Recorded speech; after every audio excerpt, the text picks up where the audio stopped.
Good evening. Let's call this meeting to order.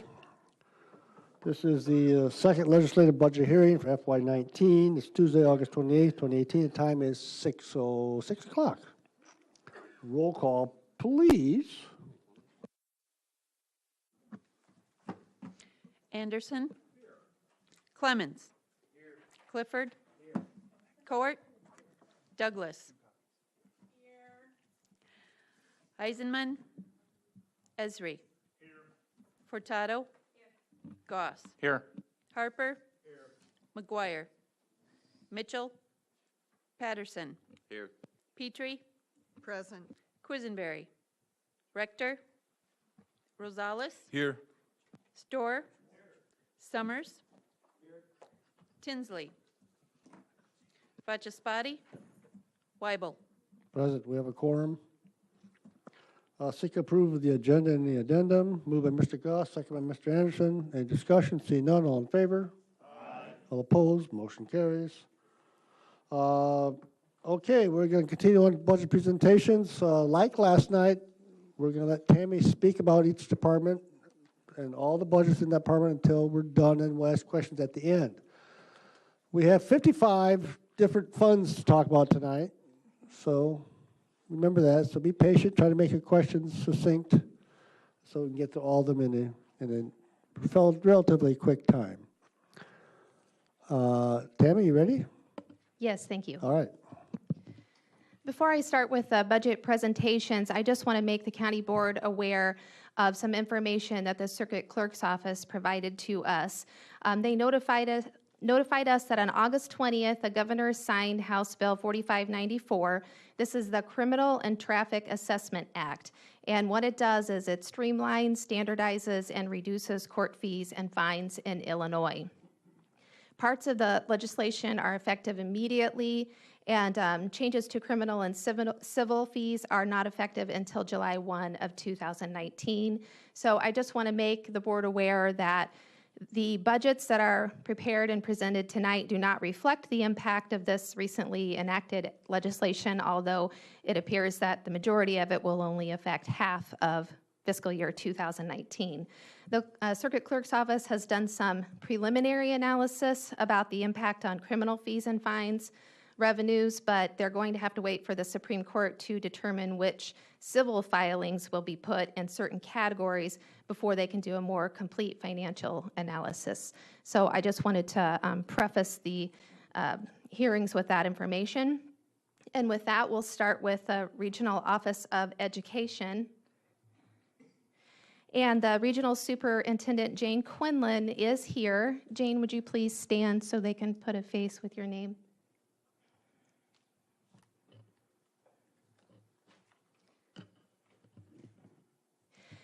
This budget does not have a dedicated revenue source. Per Illinois statute, expenses of the Regional Office of Education are allocated to the counties in the service region based on the proportion of EAV of taxable property in the region. And in 2019, Champaign County represents 94% of the total assessed valuation of the region. Budgeted expenditures for fiscal year 2019 are $221,636. And at the end of June 30th of 2017, the Office of the Auditor General found that ROE 9's financial statements were fairly presented and that there were no findings. And this was the 5th consecutive year that that determination was made. ROE was also awarded a 3-year truants alternative and optional education grant in August of 2017, and this provides a little over $90,000 in funding in each of the 3 years to provide supplemental services to truants and chronic truants in K through 10 and optional education program for potential dropouts in 11th and 12th grade for 14 rural districts in the region.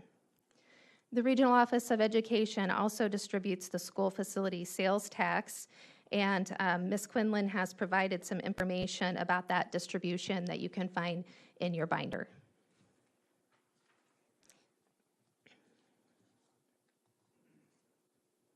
Questions?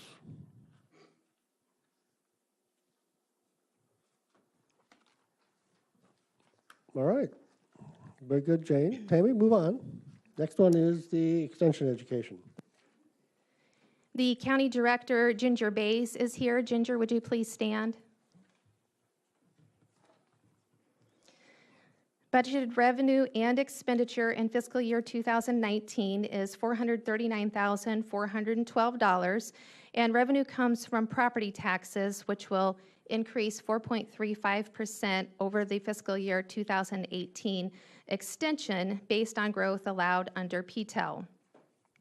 Other funding sources include grants and local and state and federal funding for extension education. And Ms. Bays has provided the 2017 impact report that's in your binder. Extension led 750 programs and reached 40,000 people in 2017. There's also an annual budget plan for the University of Illinois Extension that's provided in your binder as well. Questions, comments? Ms. Petrie. If Ms. Boas could come to the microphone.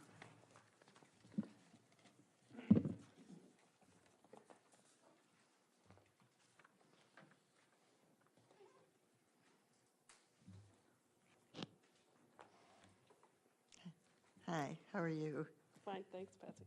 I'm interested in a little more information. Page 7, this groundwater monitoring and noxious weed. These are volunteer hours, I understand that, but I'd like to understand it better and learn if you're interlocking that work with any other agencies. Yes, we are. We work with the soil and water districts. We work with the natural resource groups, so and on campus with the researchers. So that's something that's interdisciplinary. So we're working with several groups to work on those. So are you making any connections with the Mahamud Aquifer Task Force or any of the work that the Farm Bureau is doing? Farm Bureau, yes. You are, Yes. okay. And my next question, which I raise every year with you, and that is, out of all the budgets we look at, there's slim information in relationship to how the public monies are spent. And the way I've calculated, the public monies are about 70% of your budget. And I still think that because you get so much public monies, that it would be much better in the way of transparency for there be more detail in the budget, and also it still isn't up on your website.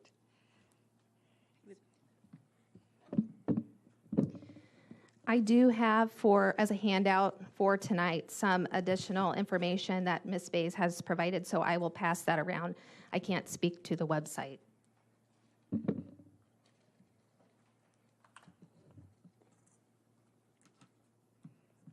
Okay, I'll look at those materials when we get them. Okay, thank you. Thank you. Other questions or comments? Okay, thank you very much. Next is Veterans Assistance Commission.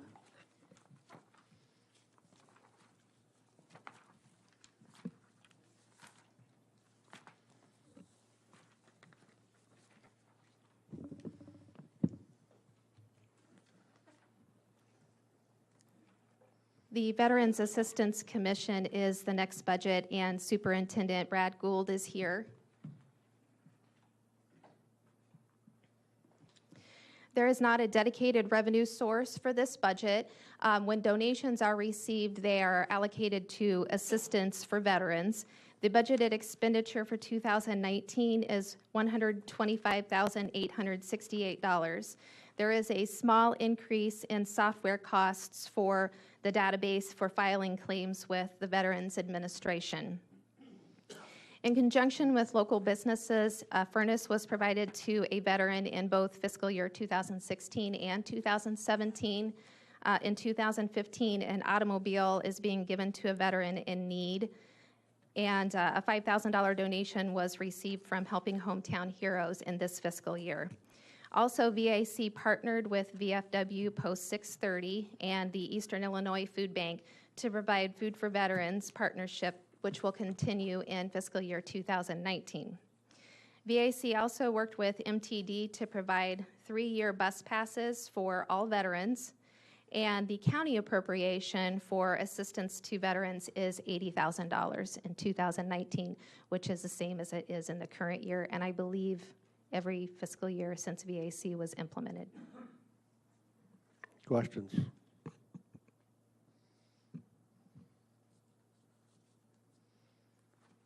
Okay, thank you very much. Ms. Petrie, you have your microphone on. Oh, sorry. Next up is coroner. Coroner Dwayne Northrup is here tonight. Dwayne, would you stand, please?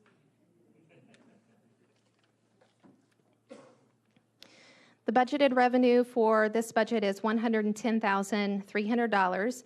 Budgeted expenditure is $579,387. There are some cost increases for indigent burial and medical expenses due to the increased number of autopsies.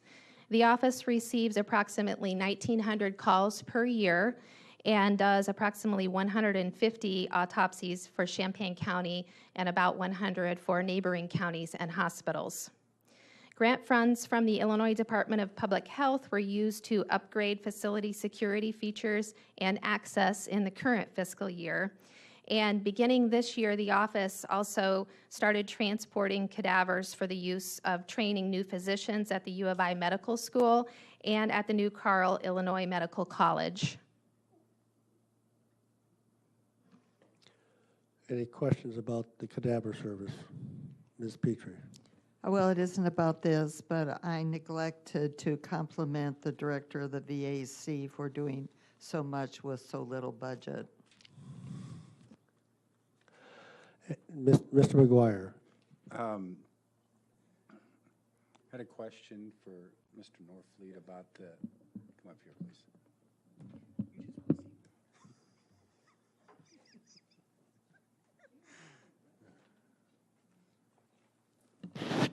It has to do with indigent burials. Does the state reimburse us for those? How does that work in the budget? Thank you.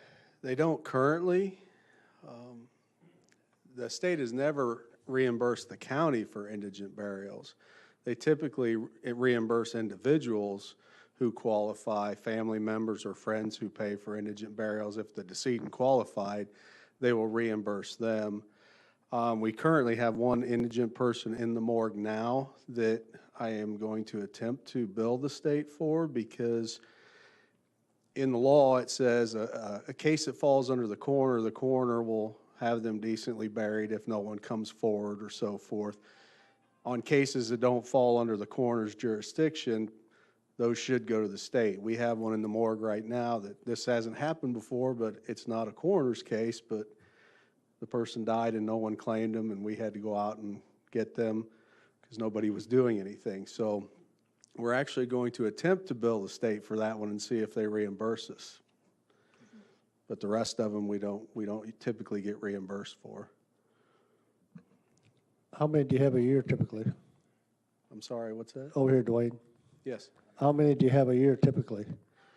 It varies. Our indigent burial budget is actually really low for the population we serve and the number of cases, but we have a whole checklist we go through. We get calls every day from people who say they can't bury or cremate somebody, and we go through a whole full page of questions, because if they're a veteran, sometimes they qualify for veteran services. If they're a student, they qualify for sometimes insurance through the U of I. If they took the school's insurance, there's different factors for every person. So we go through a whole checklist to say, do they have this, that, and so forth. But typically, it costs us close between $400 and $500 per case to cremate somebody. So at $1,500 or $2,000, that's only about 4 cases right there. Other questions, comments? Okay, thank you, Dwayne. Thank you. Next is public defender. Mr. Storer is important? Okay. Public defender.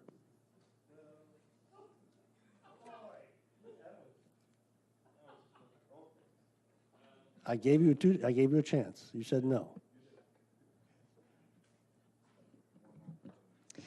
The public defender, Janie Miller-Jones, is here.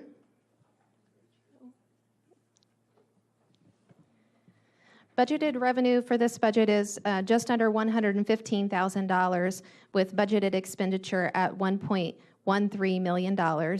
There is an increase in professional services of $1,000 for interpreter costs. And this department has been able to use attorneys in the office who speak fluent Spanish. However, this is not operationally ideal. The public defender fees are ordered by the judiciary and have been declining year over year. However, nominal fees are expected to be imposed in traffic, misdemeanor, and felony cases before the end of fiscal year 2018. And there are personnel savings in fiscal year 2018 and 2019 due to a vacancy and an in-house promotion.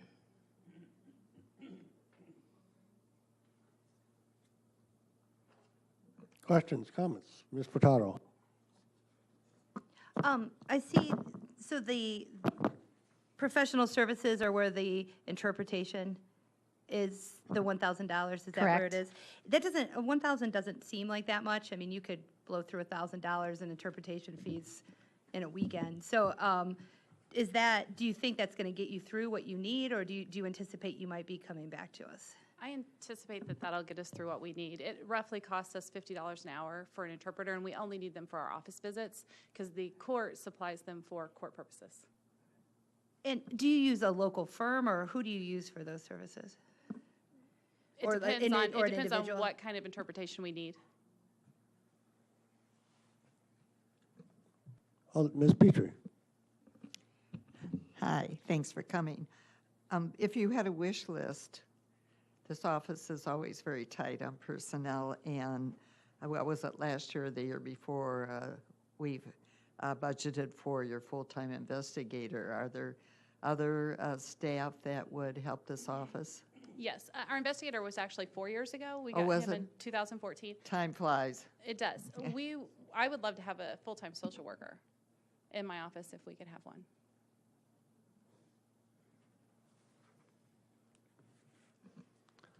Further questions? Go ahead, Ms. Petrie. What is the budget amount that, just back of the envelope, how much would that cost? Probably about $50,000 in all honesty to have someone who was qualified. Is that with benefits or without benefits? Without, Without benefits, all right, thank you. just salary. Other questions? Okay, thank you. Next is Circuit Court. Presiding Judge Tom DeFanis and Court Administrator Lori Hansen are here. Oh, I think Lori's here. Wave. There are 4 budgets for the Circuit Court. The first one is their operating budget. In fiscal year 2019, budgeted revenue is $15,000, and this is a transfer from the library fund for Circuit Clerk Employee Management of Library Operations. Budgeted expenditure is $1.07 million, and the expenditure decrease from fiscal year 2018 reflects personnel savings due to turnover. There are increased costs for constitutionally and statutorily mandated services, and those are foreign language and sign language interpreters, which are budgeted in professional services, and also attorney legal services due to more multi-defendant cases.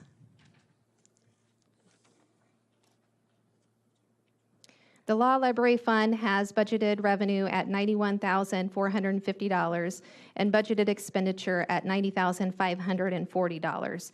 And the $15,000 transfer to the Circuit Court that I referred to earlier is coming from this fund for employee management of library operations. This fund is used to pay for books and Westlaw subscriptions for the court and the public defender's office. And the part-time law librarian position is currently unfilled because the duties are being shared amongst court staff. However, this position may need to be filled in the future due to the increased need for support. One of the things that was mentioned by Ms. Hanson is that a county-supported IT public access terminal with a scanner would increase the number of terminals available for e-filing, and it's something that they may consider for fiscal year 2020. The fund balance at the end of fiscal year 2019 is projected at $110,000.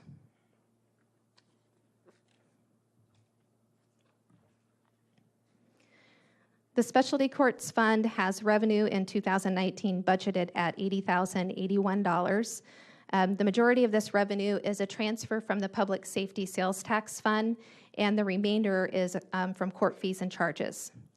Budgeted expenditure is $79,152, and this is predominantly for personnel costs for the problem-solving court coordinator. The number of clients in the program has increased, and in 2018, a veterans court track was added, and so far there have been 2 veteran graduates. The projected fund balance at the end of 2019 is $133,099.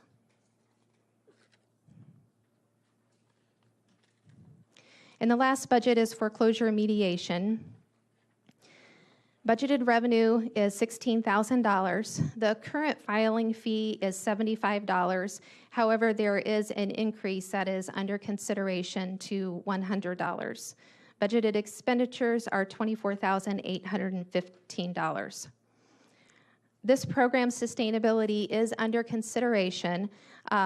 This was moved to a separate fund, I believe, last fiscal year.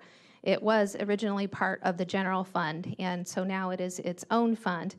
AOIC must approve any increases in the filing fee, and as I mentioned, that is something that is being discussed currently. The primary grant funding ended in May of this year, and the secondary grant funding ended in August of this year. The purpose of this program is to mediate residential mortgage foreclosures prior to adjudication. And Ms. Hanson has provided a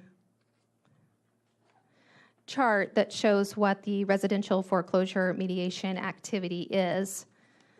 The green line represents the number of new filings. So these are cases that are referred to mediation by banks. The yellow line represents the total cases pending in the program, and the blue line represents the number of filings entering the mediation program. The fund balance projection is $41,126.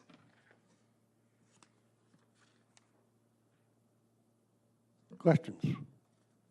Let's start with Ms. Douglas. Are you scratching your head? That is a question. Okay, thank you.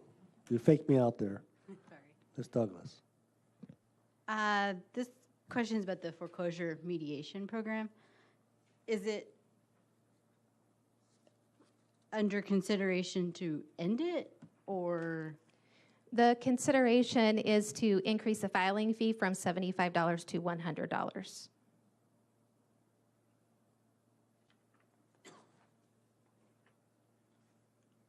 Do you have additional no. questions? Okay, let's move on down the line. Ms. Petrie. Yes, I'd like to go back to the law library and ask what is their guesstimate of adding a staff member to that? It was mentioned that you might want to do that.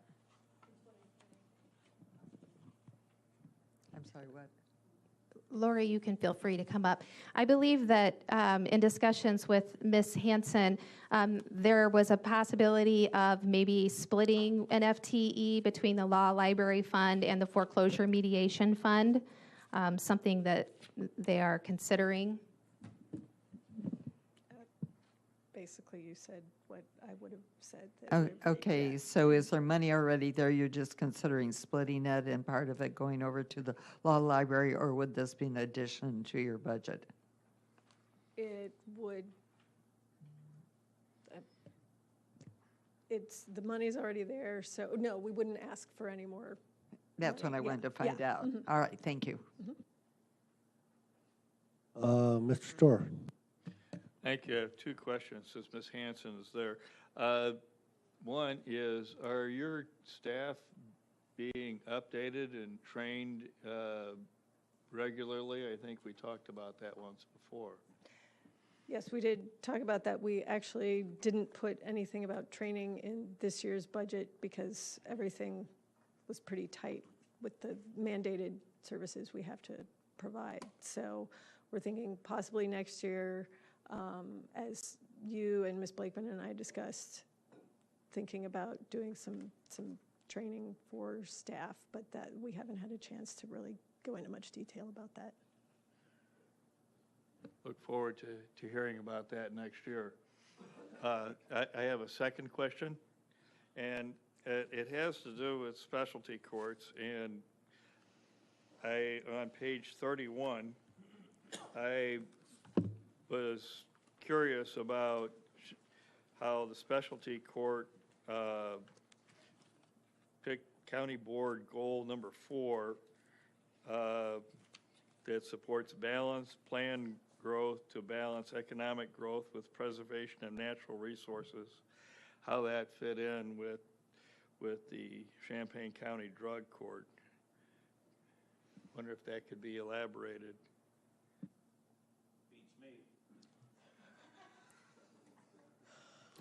For the record, that was probably the only comment we'll get from the judge this year, so.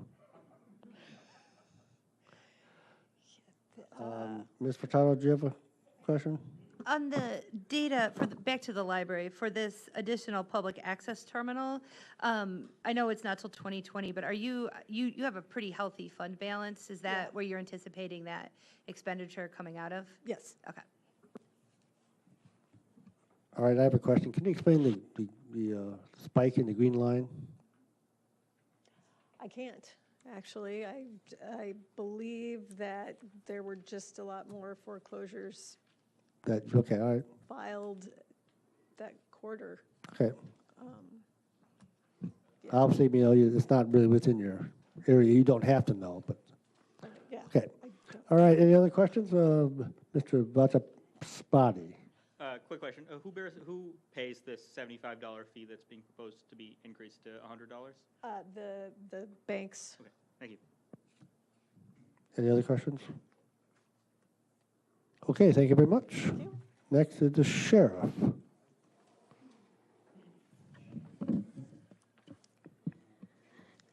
Sheriff Dan Walsh is here, and also Chief Deputy Alan Jones, if there are questions. There are 7 budgets, including the Emergency Management Agency budget, and we will start with the law enforcement budget.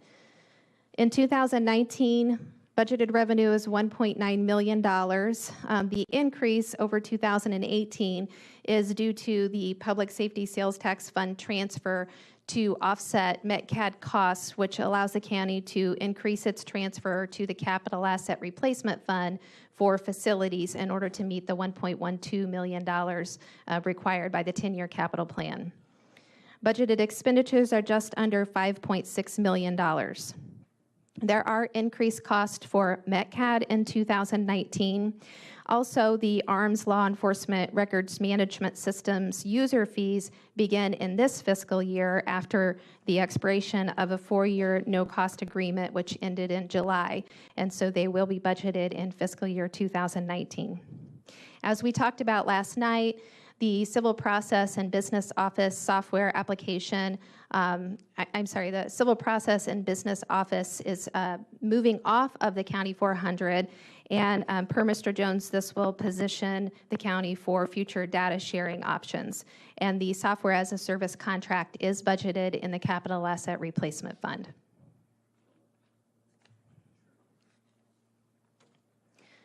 The Correctional Center budget has $673,195 in revenue and $6.7 million in budgeted expenditure. There was a competitively bid medical, dental, and mental health contract that resulted in a significant increase in those costs. We had anticipated an increase, and we had increase the budget for fiscal year 2018 by $100,000, but the actual cost increase was closer to $180,000. So we will have to additionally increase that amount for fiscal year 2019. There is also an increase in food service costs appropriated in 2019 based on food away from home CPI, which is 2.8%. And as we discussed last night, there will be implementation of a jail management software as a service contract in 2019, and this is budgeted in the Capital Asset Replacement Fund.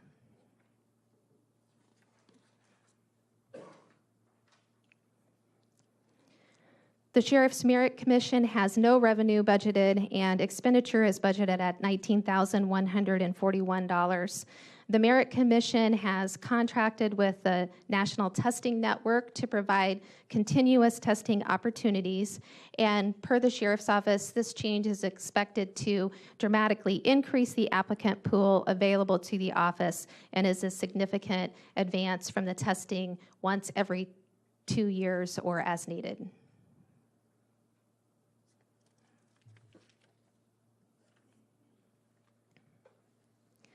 The Sheriff's Drug Forfeiture Fund has $15,701 in budgeted revenue, $26,000 in budgeted expenditures.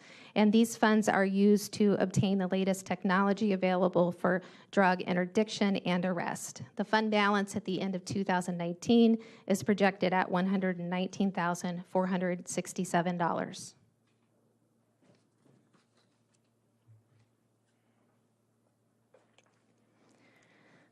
Jail commissary revenues are $52,400 and budgeted expenditures are $300,000.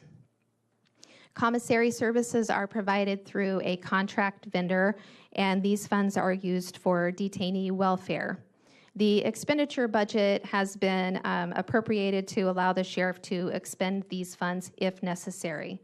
The fund balance projection is $142,558.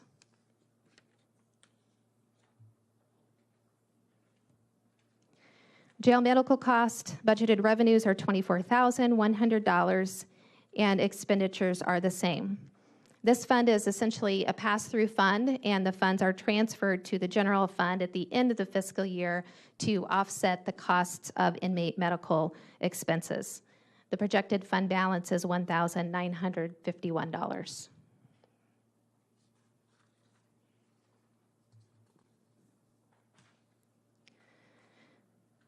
The Emergency Management Agency budget is budgeted revenue for 2019 at $63,000 and budgeted expenditures of $167,880. Revenues and expenditures are level with the exception of a minimal increase in personnel costs and dues and licenses.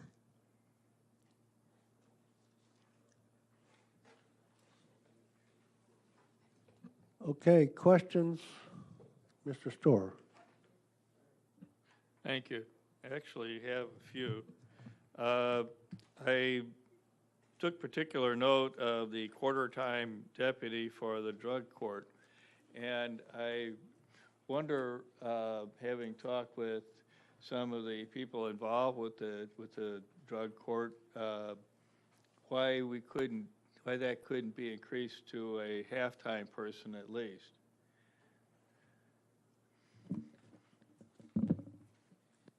We'd gladly accept your money. If you put it in the personnel line item, we'd actually take a full deputy for all those programs. Well, funny you should mention. I noticed that there's quite a bit of fund balance in some of these areas here, such as drug forfeitures and jail commissary. Could some of that money be used to help support a deputy in that regard? No, Why not? they're restricted use funds. I see.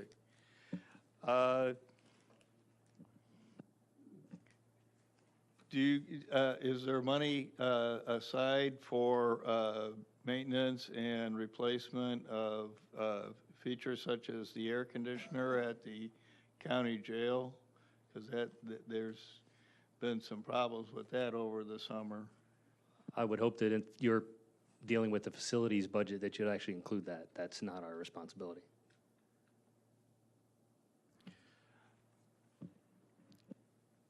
No further questions at this time. Mr. Summers? Will the law enforcement record management system fee remain flat after the 2019 amount? No, it's a calculated formula very similar to what has with MetCat. It has to do with the number of officers in the agency, and each year it's recalculated. There is a chance that it's a minimal increase. It's not going to be a substantial one, but I expect each year we'll see some sort of increase, primarily because of the personnel attached to do the programming and their contractual raises or employment raises with their BANA. Okay, thank you. Ms. Petrie? Hi, Alan.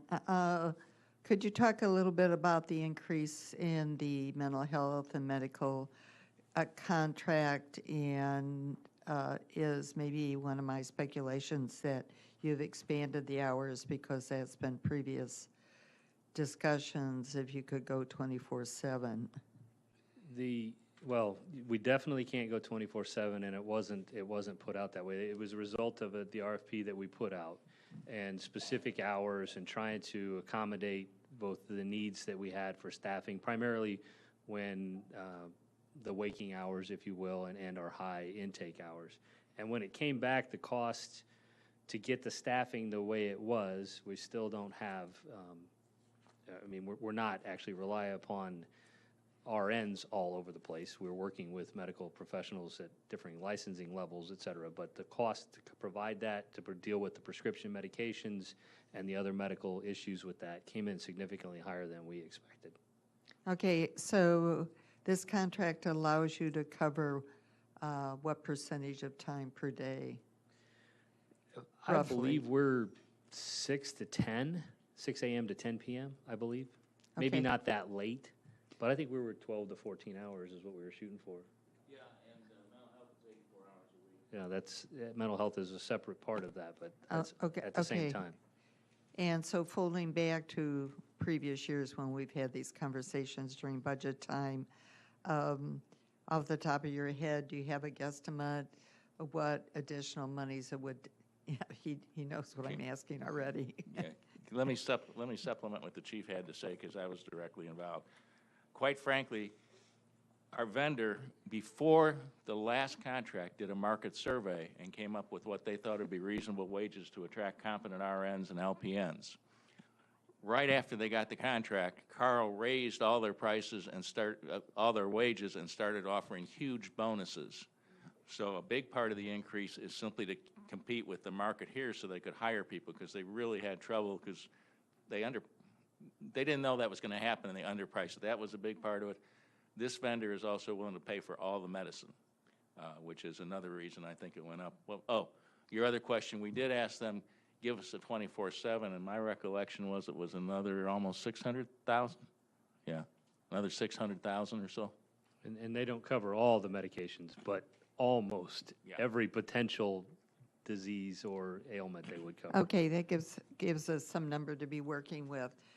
From your professional judgment, how important is it for quality running of the jail in relationship to medical issues to have it 24/7, or are you comfortable with the percentage it's at right now?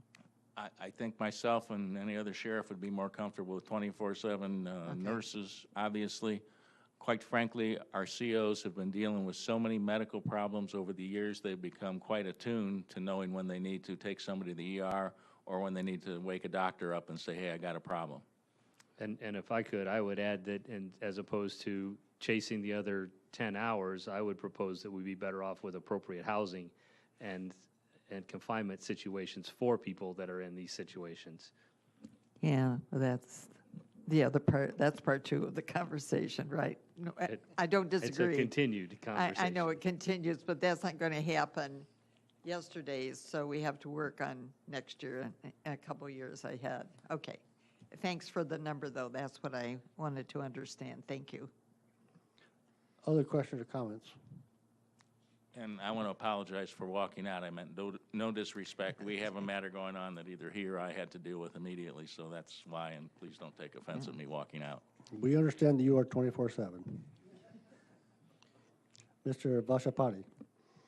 Yeah, I know at some point in the last few years, you guys stopped reporting the number of sort of the average prison census or the number of prisoner days as a performance indicator, maybe sometime in the last 10 years. But do you see the sort of decreased incarceration rate as impacting the prison budget? Okay, you lost me on the first part. We stopped reporting something? Yeah, the number of prisoner days, I think it was what it was called, basically the average. The average daily population? The average Oh, daily in this document, yeah, I Yeah. painstakingly. No, I know you put it there, but Okay. you know, if you look back in 2008, you see I think it's called prisoner days or something. Okay, yeah, change the numbers. So does the lower populations impact the cost? Unfortunately, costs keep rising, and we seem to be seeing a higher acuity of medical and mental health problems, so those continue to do it. Whether we have the inmates coming in or the days that they are, we still have the officers and the facility costs and all those things still roll in. So I think it's a challenge to actually pinpoint it that way. It's why you really don't see us ever say the cost per day to house an inmate is, because those exist whether there's an inmate there or not. And if I could add to that, besides the medical mental health that Alan talked about, our prisoners are more violent.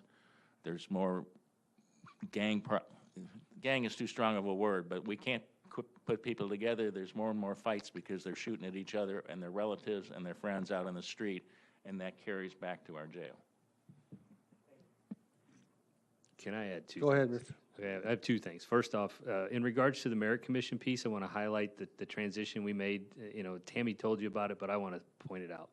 We transitioned with the Merit Commission's permission to a national testing network, which allows for people to apply to the sheriff's office to take an online test at a testing center anywhere that accepts this group. And in the past, it was every 2 years you take the test or whenever we needed it. And we did this for both corrections and law enforcement. And this means that I take the test today and I'm number one. If somebody else comes in, Tammy, and she takes the test and she scores higher than me, she's immediately at the top. And say Kyle goes and takes the test and then he would go up. And so the day we need that to pull the names, we pull the names. And there they are, and it's a fresh list, and it continues to grow, and we are seeing great response and success on that. I'm very proud of that change that the Merit Commission allowed us to do. The second thing is I want to thank Tammy for all the work that she's done with us, and you know how she rides me to get this stuff together for you, so thank you, Tammy. Other questions? Comments? Mr. Patterson. What are the costs associated with the home detention program? As far as when a person is sentenced to the program, they pay a cost. I meant for the sheriff's office expenditures. I don't think I have it spelled out itemized, but we get the monthly bill, and it's based on the number of people per day that are on the devices. And so, I mean, if you had to know what the year is, it's listed in our fees or equipment pieces. And both the revenue and the expenditure, by the way. Okay. And do you have a full-time staff for that program, or what's the staffing like? It's hard to say that it's a full-time staff, but it's multiple staff. We have a corrections officer that manages the book and releases as well as to do the intakes on the home confinement piece. We have patrol deputies that will take time all throughout their shifts, depending upon where they are, and they will go do the home checks. So it's a combination of pieces, whether it's secretarial taking payments, whether it's officers and deputies doing the monitoring piece. So I can't really, I mean, yeah, it's more than a full-time person when we add all those hours up, but it's all integrated within our office. Okay. So you have patrol officers that do the home checks? They all are responsible. do. So just as I'm responsible for serving papers and doing traffic stops and enforcing the crime, if I'm in an area, it's my responsibility to do home confinement checks on inmates or folks in my patrol area. And do you know the daily rate for the services you pay for the home detention? I do not. You don't, okay. For, yeah, you know, $4.50 for the monitor, if that's what you're talking about. Person. for the device per day. That's just the device, though, not the service. Ms. Furtado. I just wanted to thank both Alan and Tammy, specifically around your work on trying to navigate the budget process with the money for the Racial Justice Task Force. I know it's right now, it's parked over in capital asset replacement, but I really appreciate the time both of you have taken for that. And I also just wanted to comment, because I don't think it's maybe readily apparent, but all of these different software and fixes that are reflected in both your budget and the capital asset replacement side of it also feed into the Racial Justice Task Force, because data was one of the big asks of that task force, and some of our systems are so antiquated, getting to that data is really difficult. So outside of improving our operation side of things, it will also help some of those goals laid out by the task force. But thank you very much for your, in what's a real busy time, taking the time to work on that. Well, I hope we're not done with that conversation. I have a lot of things I'd like to Oh, no, discuss. we're not, in we're that, but- definitely not done. Okay, But good. we got it in the budget, right? So that's a real positive step one. Okay. Mr. McGuire, do you have a comment? I didn't know, Stephanie, do we want to have him explain that position he is discussing, where we have him here? Do you feel comfortable doing that? Your show. Your show. How long? I'll give you 30 seconds. It may end up be where the money goes. Yeah, I can do it really quick. Yeah. You know, a lot of the conversation in the report talked about having a data analyst or a model like Urbana. And as such, the data analyst position at Urbana, I gave you the description of that. Between the state's attorney's office, the clerk's office, and our office, when data is what you're asking for and metrics are the pieces, who's doing the sheriff's office data? Right here. And I've also got some other things to do. There's obviously some change coming, because after 16 years, this guy's going to retire. And that can't be sustained in this person. So something has to give somewhere. All right. Thank you very much. Next up is State's Attorney.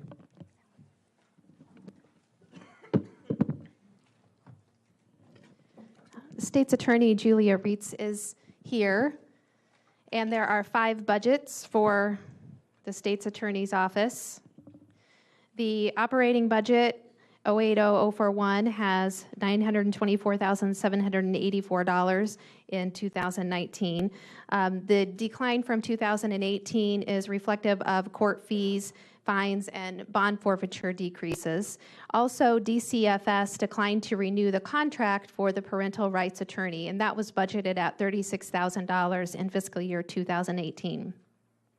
Budgeted expenditures are $2.35 million and reflect increased costs for litigation related to the depositions and transcripts for expert witnesses for the hospital property tax case.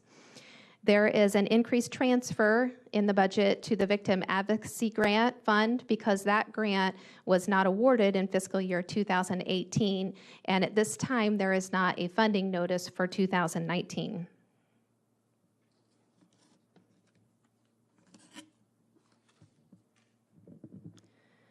The state's attorney support enforcement budget has revenues of $286,634 budgeted in 2019 and expenditures at $335,842. This revenue is through a contract with the Illinois Department of Healthcare and Family Services. And the expenditure increase in 2019 is predominantly related to a facility office rental expense that was added in the amount of $25,000. There is a corresponding revenue budgeted in the physical plant budget. And the reason that we have done this is to document the internal transfer of funds that may be required by IDHFS. Previously, we were able to just submit a rent invoice, and that had been accepted as documentation. But this year, that agency initially asked for proof of the financial transaction. We were able to provide information that sufficed them in fiscal year 2018, but if that is required in 2019, we wanted to have a means to reflect this movement of money within the budget. There is an increase in personnel expenditure attributed to moving a part-time position from 080041 and combining that position with a part-time position in 080141 to create a full-time position.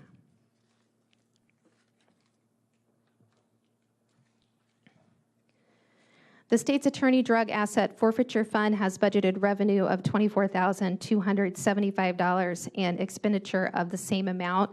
This revenue is from state and federal law enforcement agencies for asset forfeitures, and the funds are used for equipment, supplies, training, and education to support attorneys responsible for drug possession and delivery cases. The projected fund balance at the end of 2019 is $28,569.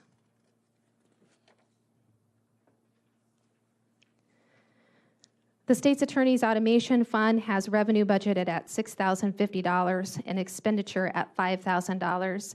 In 2018, this fund was used to pay for the civil division subscription services, and this caused the drop in fund balance. The county board approved an amendment to the expenditure budget earlier this year, and the actual expenditure budget for 2018 is $12,500.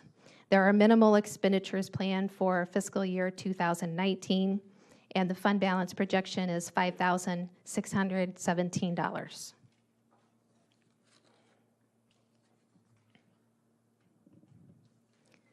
The last budget is the state's attorney's victim advocacy grant. Budgeted revenue in 2019 is $40,000. This is a transfer from the state's attorney's general fund budget, and budgeted expenditure is also $40,000 for personnel expenditures. This is a victim witness counselor was funded from a grant through the Illinois Criminal Justice Information Authority and also a transfer from the general fund. However, the grant was not renewed in 2018. That grant was budgeted at $34,500. At this time, there's not a funding notice for 2019, but the office will look to apply for a grant if and when it becomes available. And so for fiscal year 2019, we're recommending that there be an increase in the transfer from the general fund budget to support the position while the department investigates funding opportunities. The projected fund balance is $619 at the end of 2019. Questions, comments? Ms. Furtado. I just have a quick question on that last one. Why is it I mean, if it's all general fund money, why is it on a separate fund called grant? Is it just because we hope one day we'll get a grant again? It just seems like that should just be in the other part of the budget. I didn't really understand why it's still in the grant part.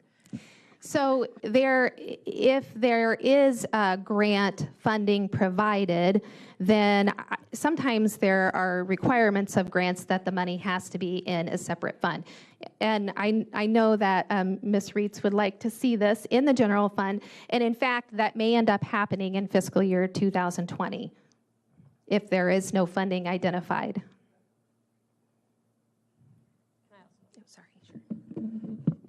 I would amend, because Tammy doesn't know this, there actually is a NOFA, they call it, a Notice of Funding Opportunity, out for a grant, but it's not just for a position, it's a multi-jurisdictional type of grant where I have to get the police departments and a local crisis counseling agency and everybody to come together and seek a giant chunk of money. So I'm going to try, but it's not just me seeking to replace this one $36,000 grant that we had. It would be a much larger scale thing. Would personnel like this potentially be part of that bigger? Is that what you would anticipate? I would try, but those grants require that you not supplant, and so it's just got a lot of moving pieces in a very short time frame. But if you were to ask me if I had a wish list, okay, good. But part of that wish list would be not just for me, but for everyone in the county, that we had somebody whose job it was to search for and write grants, because the grant writer is me, along with the data analyst and the personnel person and the PR person and the IT person. Can I ask you, this budget that you have here, how comfortable are you that this is going to get you through the Carl case? Oh, that's a great question. I think that my staff is trying to be very conservative, frankly. So I'm not comfortable necessarily. I think we're just trying to, we've put in the pieces that we think we're very confident we're going to need, but I have told them if we need more, we're going to come and ask you for more. Mr. Goss. Are we keeping a running tally on how much we've expended on this? Carl case, sorry. I do not believe so. I don't know if your office staff is. So at this point, basically, we have one attorney in my office who's dedicated to the Carl case. We've had paid interns from the law school. We use my support staff already. We've got the subscription for the document management, and we've paid some out of our past budgets. But the case has been going on for many years, and we weren't really keeping track of it before as an independent entity. We probably could sit down and figure that out. At some point, we're looking at loss anyway, so. Well, I mean, you know, I would say that we'll recover. certainly we are much less expensive than a private firm. Absolutely, we would never be able So- to afford that. Right. A follow-up to that is in the, sorry, on page 57, is the bump up in court reporting is that because of Carl? Okay. Right. We didn't make it a separate line item, just the Carl Yeah, case. The different pieces of it, like court reporting or expert witnesses, are added into those particular line items. And Tammy, could you just remind us, I know you cited a figure yesterday, overall, what is the yearly amount that is at stake for the county based on the decision of that case? It's approximately $1 million in recurring revenue for the county. And when you say for the county, you mean for funds that we oversee? Correct. Okay, thank you. Ms. Petrie. Okay, back to your wish list. I'm on page 55, and I'm looking at the organizational structure of your office, and somewhere out there in the ether, I have heard that there might be needs to increase your attorney staff, maybe in the civil division or any other division. Do you have thoughts on that? Well, I'll certainly never argue if I have more attorneys. And the grant that I was discussing, it's actually a domestic violence grant, not Okay. just a victim advocate grant, and it focuses on having a dedicated domestic violence prosecutor. Okay. But really, as far as personnel goes, support staff would be more valuable, particularly in specialized areas like IT, like data management. I fully support the sheriff's office request for that data analyst. That would be very useful for us in a wide variety of areas. I mean, again, even in the question of trying to get grant funding, you have to tell them what your needs are, and so having somebody whose job it was to do that would be fantastic for all of us. On the IT side, again, I've spoken many times about the increase in electronic evidence, body cameras, all that sort of thing. Data needs to be managed, needs to be stored, needs to be transferred. That affects us. It affects the public defender's office. It affects the entire court system. Certainly, I would love to have a public relations person to help. I think that would be something across the county that would be helpful to help us get our news out to the public and be transparent and let the public know what we're doing. At this point, basically, that's me. And sometimes, frankly, Mary Shank is far ahead of me on telling the story. So those pieces of the support part, I think, frankly, would be more useful than more attorneys. Okay, thank you very much. And I do agree with you and have done so for a good number of years on the county's need for a grant writer. I think after 2 years, that individual would pay for himself. Yes. From the overhead of grant writing. Thank you. Mr. Summers. Actually, my question kind of ties in with Ms. Petrie's. This may be a first. With a dedicated person that would do grant writing, just from the hip, what type of cost do you think the county would be looking at for personnel costs? I don't have any idea what the salary for such a thing would be. Other places do have dedicated folks, so there's some data out there. I know this particular grant that I'm looking at on the domestic violence front is a maximum $650,000 grant across agencies. So I would imagine if we had somebody who made $60,000 a year or less, and we could bring the county $650,000 potentially, that would be, and combat domestic violence. I would say, again, Ms. Petrie and I are on the same page, that I think might be an expenditure that we should certainly consider. There are a lot of grants out there, and Yes.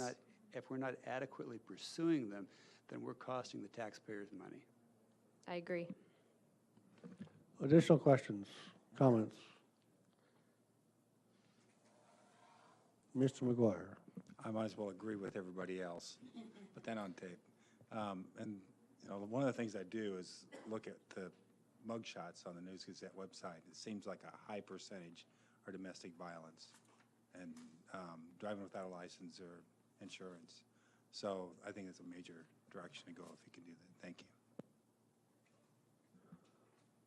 Final chance. All right, thank you. Thank you. Next up is court services probation.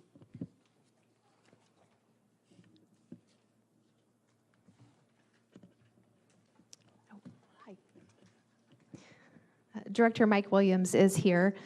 The first budget is the Juvenile Detention Center, and budgeted revenue for fiscal year 2019 is $1.25 million. There was a significant reduction in the salary reimbursement in 2019, and so there is an increased transfer from Fund 618 into the general fund to offset a portion of this loss of revenue. Budgeted expenditure in 2019 is $1.79 million. And there was an increase in the competitively bid medical services contract. That's approximately $28,000. This is the same contract that we were discussing earlier when we were talking about the sheriff's medical services contract. The reimbursement from AOIC for personnel costs was cut 15.8% in the state's fiscal year 2019, which represents a decrease of $288,676. In order to offset this loss of revenue, the transfer from probation services fund to the general fund was increased $140,000. So that total transfer in 2019 is $323,500. The additional $140,000 makes up about half of the funding loss, and the general fund will absorb the impact of the remaining revenue loss. Allocation decreases in state fiscal year 2018 and 2017 were negative 6.7% and negative 1.4%. The court services budget has revenue for 2019 at $636,373, with expenditure budgeted at $1.64 million. Again, the AOIC cuts impacted this budget revenues, but cuts to this budget are part of the total $288,000 that I referred to earlier. And non-personnel costs are flat in this budget for fiscal year 2019.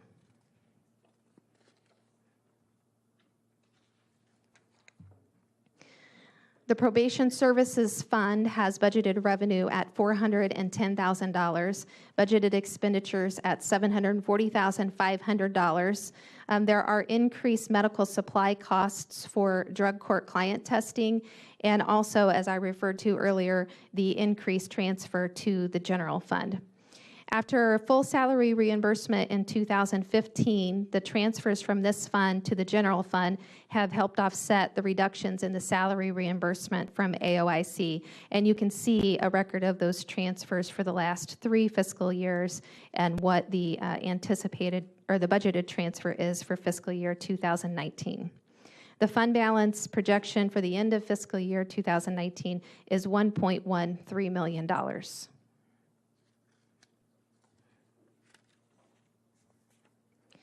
The Juvenile Intervention Court Services Operation Fees budget includes $42,000 in revenue and $50,000 in budgeted expenditures. The Chief Judge has not yet issued directives for expenditure of court services operation fees for fiscal year 2019. Questions? Mr. Goss. Yeah, just a question. Why are we making these transfers with a $1.1 million fund balance? Should we not be expending some of the fund balance, or is there a reason to carry that balance that high? The probation services fees fund is we can only spend that at the direction of the chief judge. And the Administrative Office of the Illinois Courts has certain restrictions on how much we can actually expend for salary shortfalls. So we have to stay within their guidelines in order to make that up. When I met with Ms. Busey and Ms. Ogden when we were going over the budget, Ms. Busey suggested that I do an exercise with the fund balance and project the fund balance out for the next 5 years, given the decrease in funding that we have had from the AOIC in FY 2019. So we looked at that over the next 5 years and just really trying to be very conservative, looking at the revenue staying flat for the next few years and the expenses only increasing at 10%. We would be in a deficit fund balance in 2023. So it would only take about 5 years to completely expend that fund balance.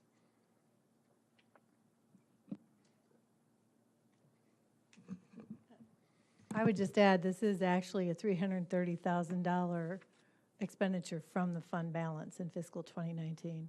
Right. Because we are bringing in the revenue that we bring into the probation services fee is around $400,000 to $425,000 per year. And we are expending almost at that rate for offender services and the other items that we're paying for out of the probation services fund, in addition to the transfers to offset the salary reductions. Yeah, my mistake. I thought we were taking that out of somewhere else. I'm like, when we got $1 million, why are we taking that out? So right. I appreciate that. Thank you. Sure. Thank you. Ms. Petrie.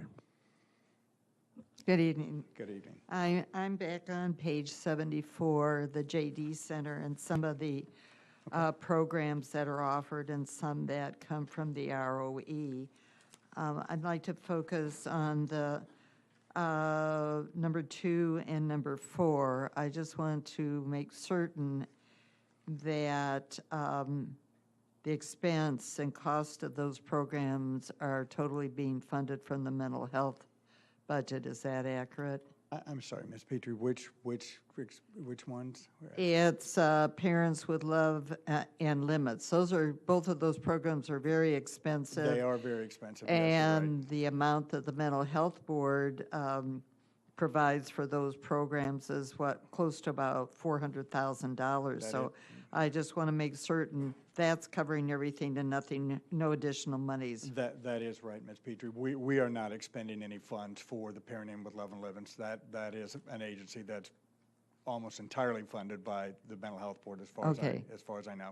Thank you for that assurance. Sure. And then I'm going down to the University of Illinois Extension, and it's too bad she has gone on the Master Gardeners program. Yes. Because this is something that has interested me for a long time. You have a limited number of people in the JD Center, which is good. Yes, that's Don't right. misinterpret this. That's a good thing. That's good, but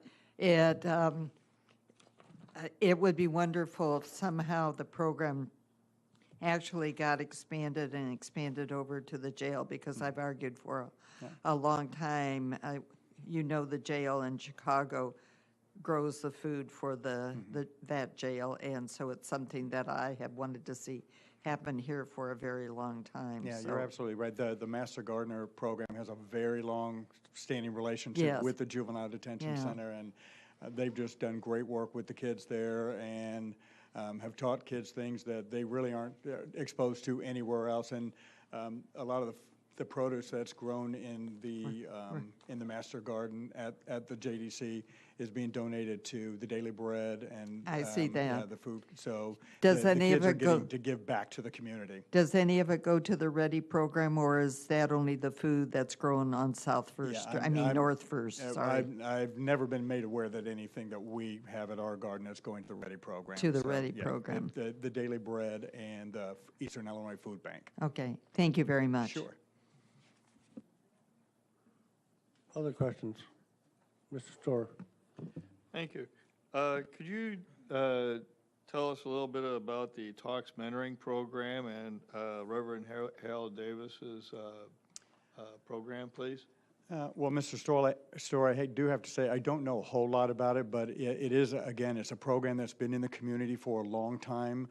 They come out to the Youth Detention Center. They primarily work with the adolescent males that are in detention at the center.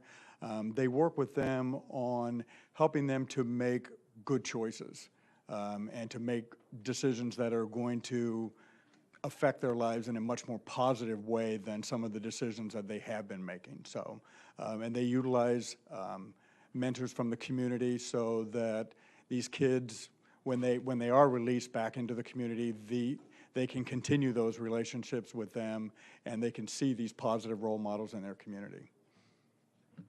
I think that program worked very well in the middle school, Yes. in my experience. Yes. Any other questions? Okay, thank you very much. Thank you. Next is Circuit Clerk.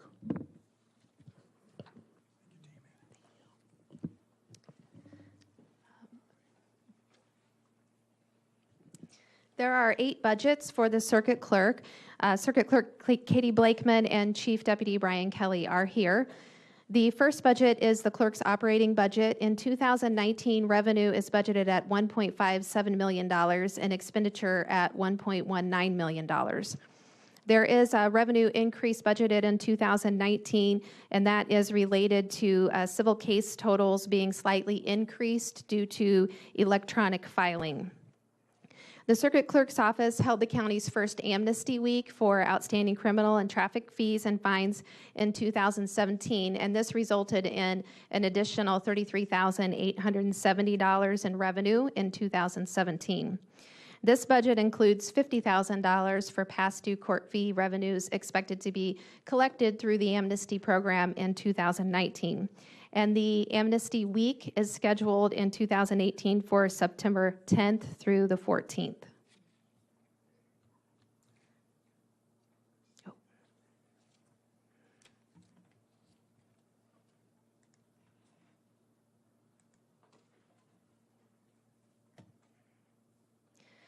The Circuit Clerk Support Enforcement budget has revenue in 2019 of $30,408 and budgeted expenditure of $36,325. This revenue is from an intergovernmental agreement with the Illinois Department of Healthcare and Family Services, and this reimbursement has continued to decline year over year. The transfer from the Child Support Service Fund to this fund is not budgeted in 2019 due to the inability of that fund to support the transfer. The expenditures of this fund are for, of this budget are for personnel costs. And the fringe benefit costs for this budget will be moved back to the IMRF, FICA, and general county funds in fiscal year 2019.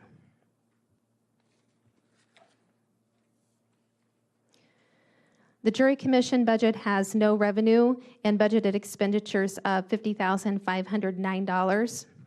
Members of the Jury Commission and jury personnel are responsible for summoning jurors for trial, reviewing requests for excusal or deferment, and providing orientation and guidance during juror service. Non-personnel costs are for printing summons, questionnaire postcards, parking passes, juror badges, and meal items for jurors.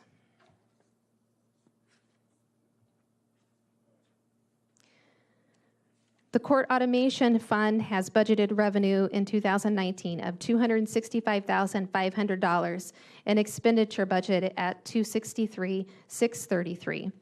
These are fees that are collected in civil cases, and those have increased, as I mentioned earlier, due to electronic filing. The transfers from other funds for reimbursement of the court technology specialist are eliminated in 2019 due to the position being moved to the Operation and Administrative Fund.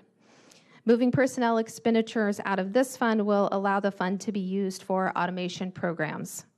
In 2019 and 2020, this fund will pay for the AS400 lease payments. The projected fund balance at the end of 2019 is just under $102,000.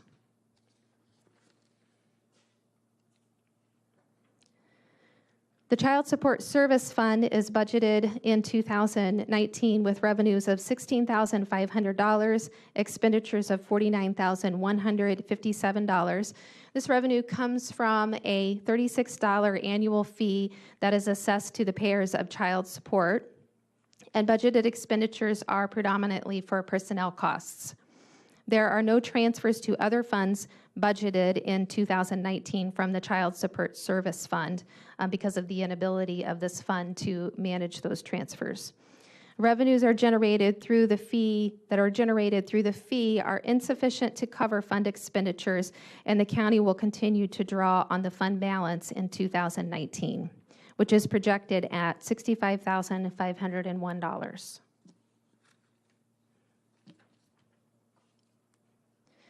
The Circuit Clerk Operation and Administration Fund has budgeted revenues of $247,250 and budgeted expenditures of $245,756. These are, again, fees that will increase due to the electronic filings, as I mentioned in several other of the budgets. The increased expenditure is due to the movement of one FTE from the Court Automation Fund to this fund, which now supports 2 FTEs.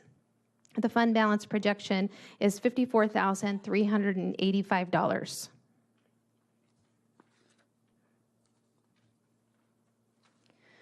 The Circuit Clerk e-ticketing fund has budgeted revenue of $20,000 and expenditure of $50,000. And this fee is used to maintain an electronic citation program. Quicket has been chosen as the vendor for this program, and the clerk's office will be coming to the county board asking for authorization for the clerk to enter into an intergovernmental agreement with municipalities for the e-citation program. The increased expenditure in 2019 reflects the anticipation of municipalities entering into IGAs with the county to utilize the e-citation funds that have been collected since the inception of the fee and will be used to pay for e-citation services. The fund balance projection is $60,212.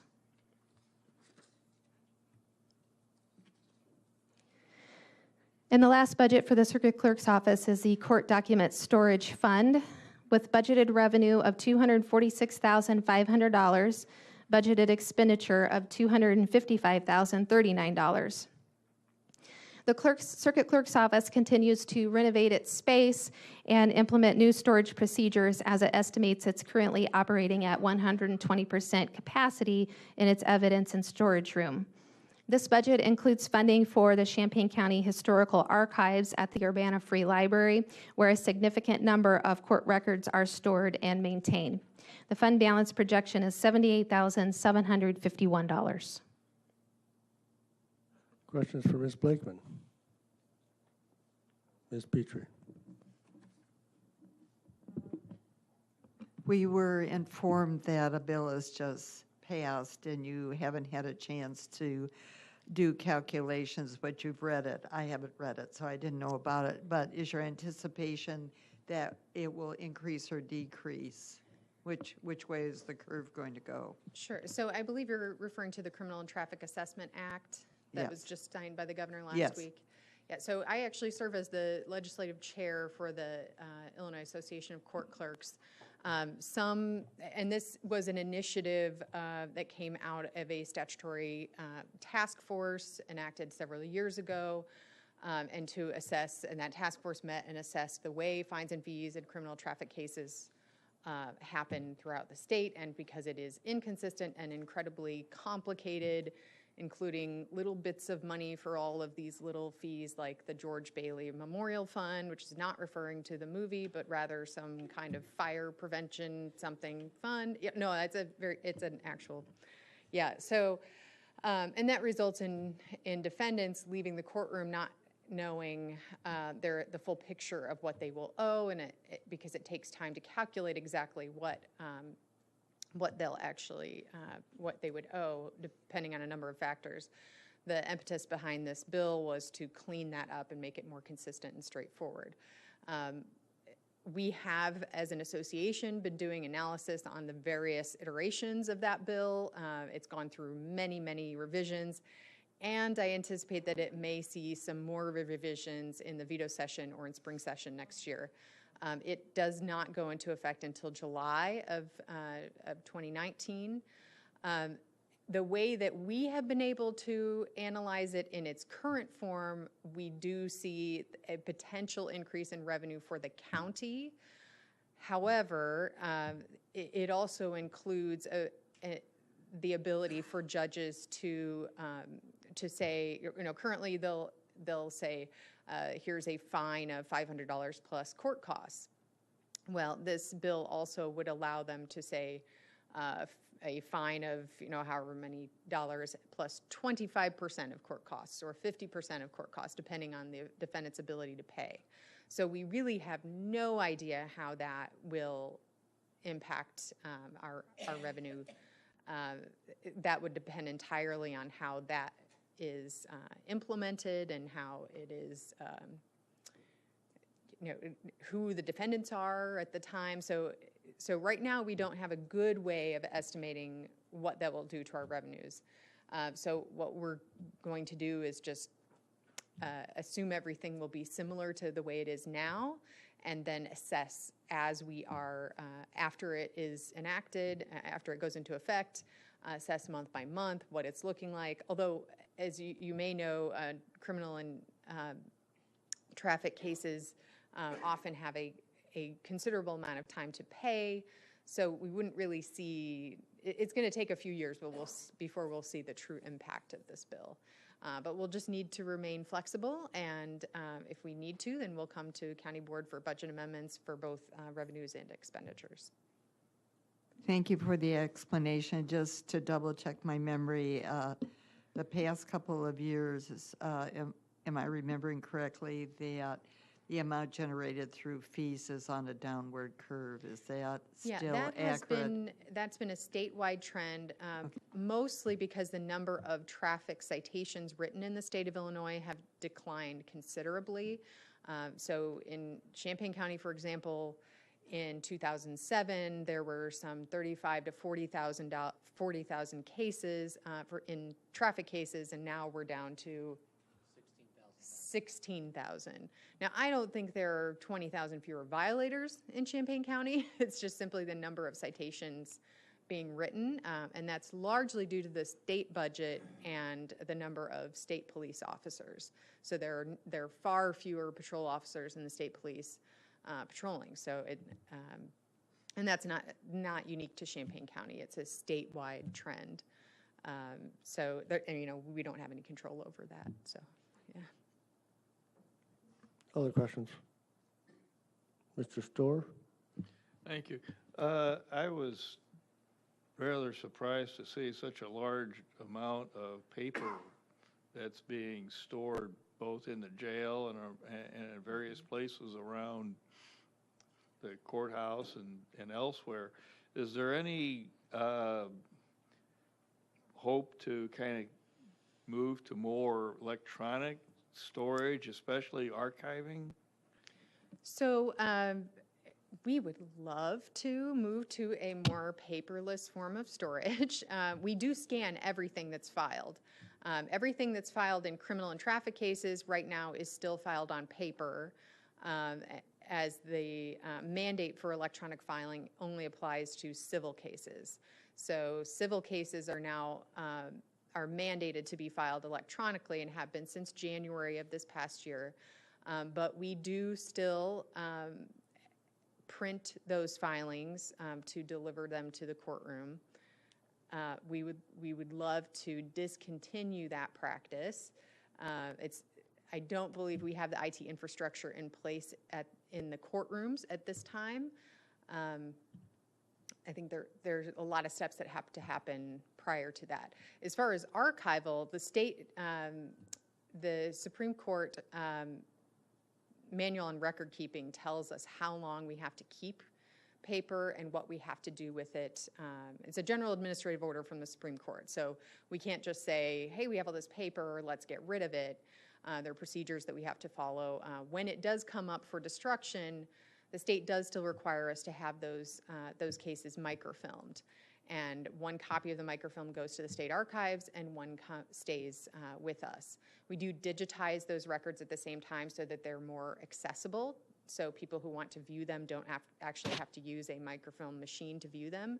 But by statute, we do have to microfilm them.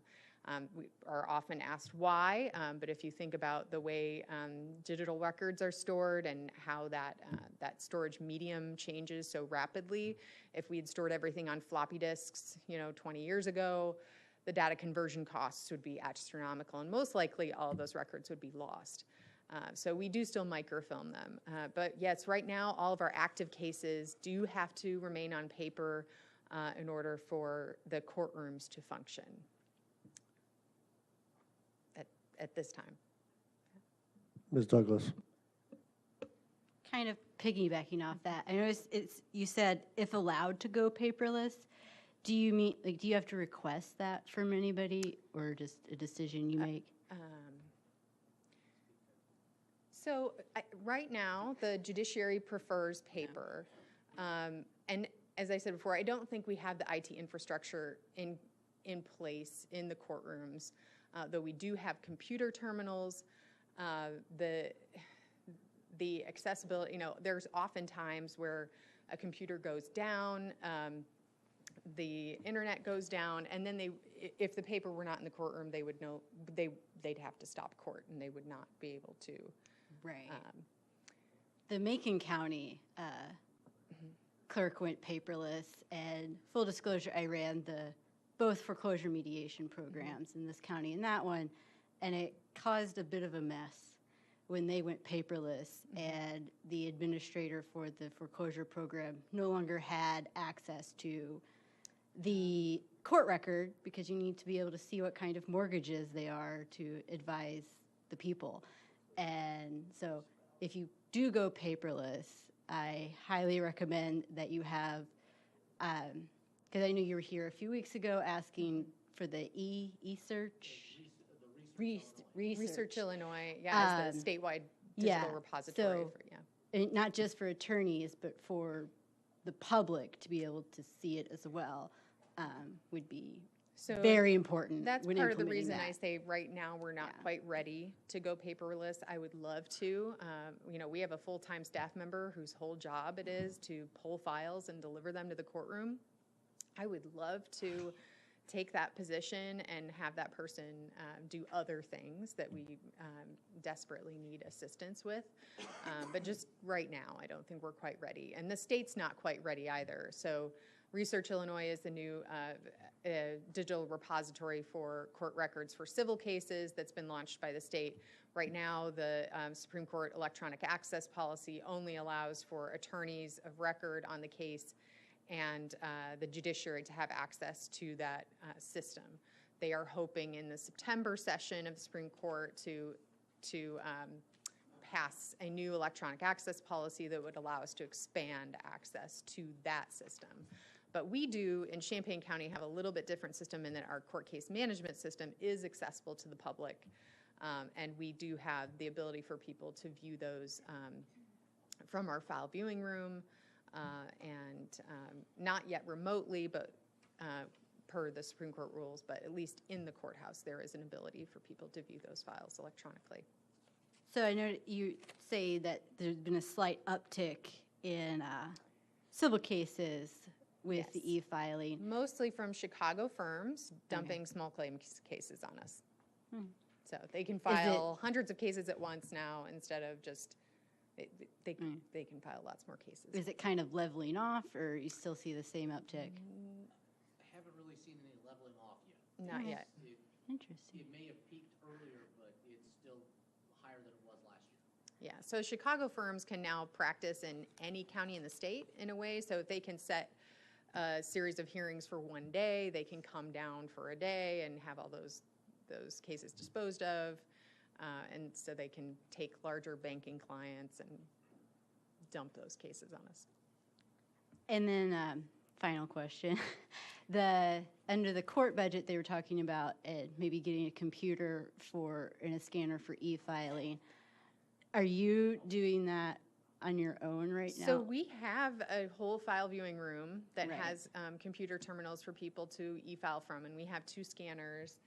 We also have staff dedicated to assisting pro se filers, so people who do not have an attorney have assistance in the courthouse for e-filing. If they have a hardship, there is also a Supreme Court form that they can ask for an exception from e-filing if they can't handle it. But we do have those terminals. Now, many other counties that have gone paperless have purchased terminals for courtrooms or for attorney counseling rooms, so that if an attorney needs to file something in the middle of a case, they can step out of the courtroom and file at that terminal, rather than handing a piece of paper to the clerk in the courtroom. Thank you. And Ms. thank you so Ms. much for doing the pro se help. Like, you've gone We're above and trying. beyond. We're really trying. It's not easy, but we're trying to train more staff, and with the Justice Corps volunteers that we have more assistance than most of our neighboring counties, at least we know. Ms. Forsato. Sticking with the document storage section, on the commodities, there's just quite a lot of jumping around. So it goes up in stationery and then back down by a third, and the office supplies, you've cut it by more than half. And your equipment maintenance is half. It just seems like there's a lot of the categories in this particular budget that have been drastically cut. I just was curious as to what So that was about. we have been trying to move some of those expenditures to the Operation Administrative Fund where we can. Because ultimately that fund, the Court Document Storage Fund, was designed to spend on storage, so on microfilming and on, if we have to purchase optical drives for digital storage, that's the kind of thing we should be spending out of that fund. But we were spending those funds on general office things because we just simply did not have the budget in general corporate fund budget or some of our other funds. Okay, I just wanted to make sure we weren't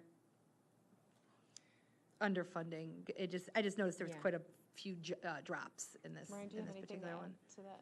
A lot of that originally was moving stuff out of general revenue to find a place for it, and now some of that's been moved to, like, for the printing of jury summonses, and some of those stuff has gotten into the funds that it probably should have gone to in the first place instead of going to document storage. So it's moved from general revenue and then redispersed out. What's there now should remain there. We should be sticking with it. Awesome, thanks.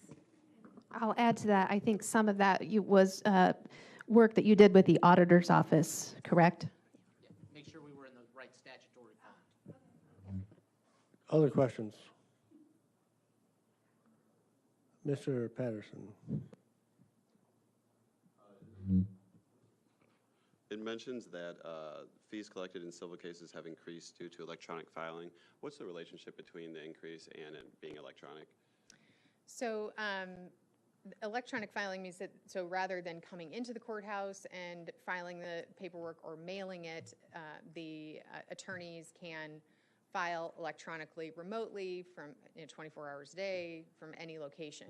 What we have seen in an increase is the Chicago law firms filing lots and lots of cases because they can now do so from Chicago and not have to pay a runner in Champaign or mail them to us, along with then payment that then it would kind of go back and forth when, if they'd mail us a whole bunch of cases, they wouldn't get the fees right, we'd mail them back, and it was a whole thing. So now it's so much easier for them, and they can just file lots and lots and lots of cases.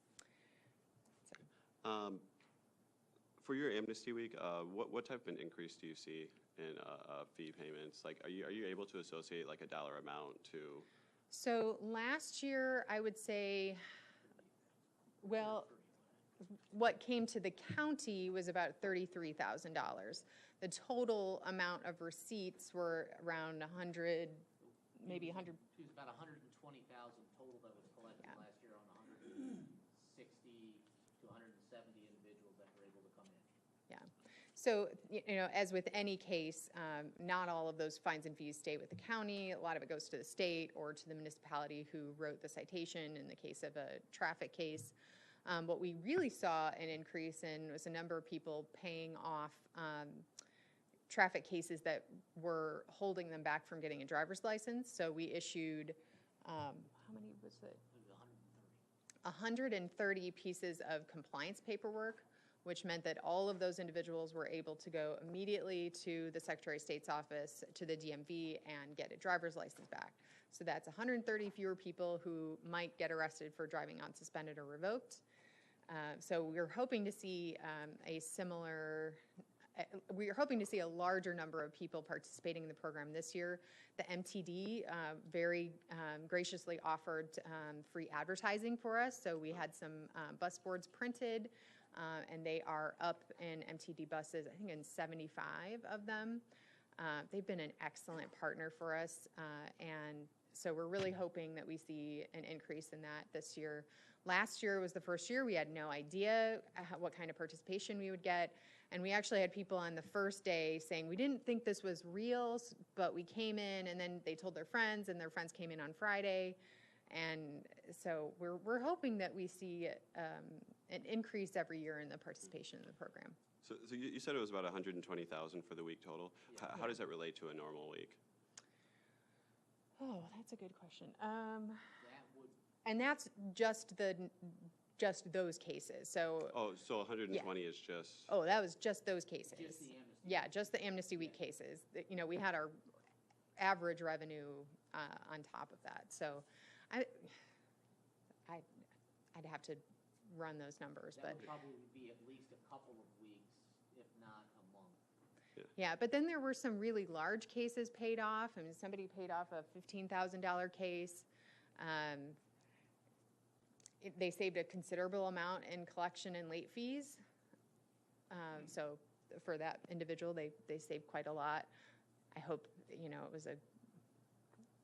was just an interesting amount to be able to pull out that week. But yeah, so we'll see how this year goes. We are staying open late and opening early again in partnership with the Sheriff's Office. They have given overtime hours so that court security officers can remain there and open the building early for Amnesty Week. So, What are the expanded hours?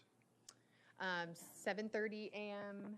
to 6 p.m., Monday through Friday. Okay, thanks. And we have a press release going out about it tomorrow, and it should be all over Facebook and social media, which we have found is our most effective communication tool, is social media. So. Okay, other questions? All right, thank you, Katie. And we're going to take a 5-minute break.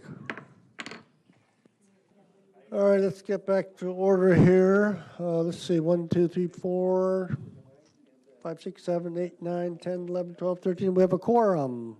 Next up is County Auditor.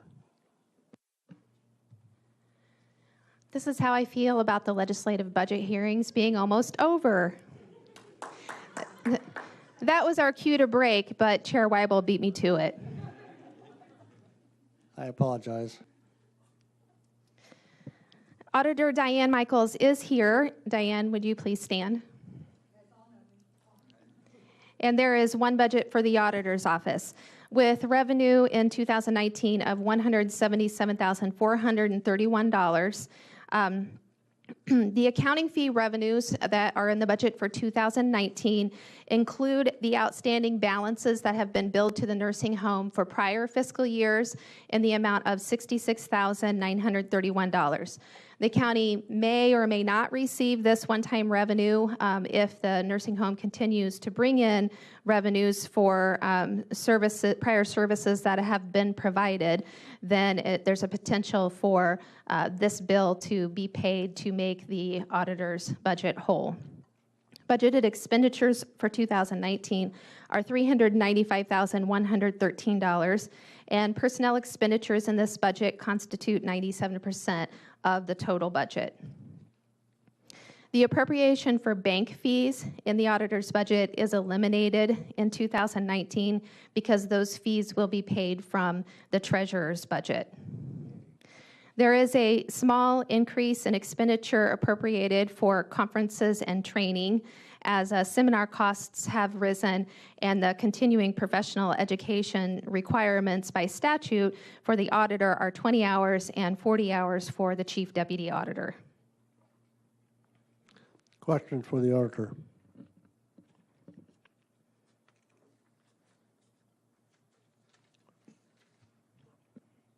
It's a free ride.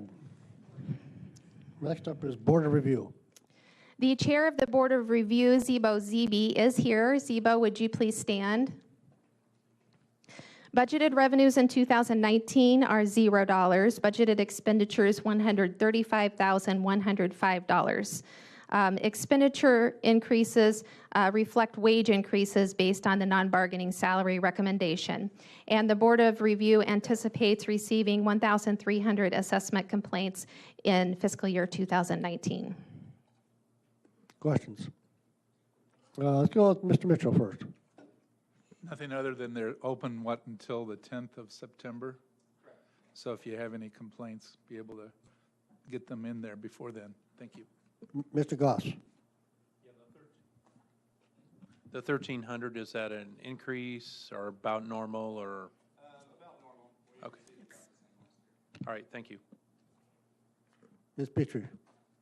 To build on Mr. Goss's question, the neighborhood equalizers have gone out this year, and it's been a long time since that's happened. Are you going to keep any data to see if that's the trigger mechanism for the appeal?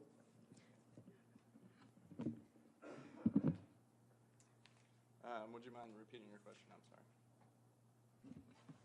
The neighborhood equalizers have just recently gone out. It's been a good long time since that occurred. So my question to you all is, are you thinking about keeping any data to see if that's the particular trigger mechanism for the appeal?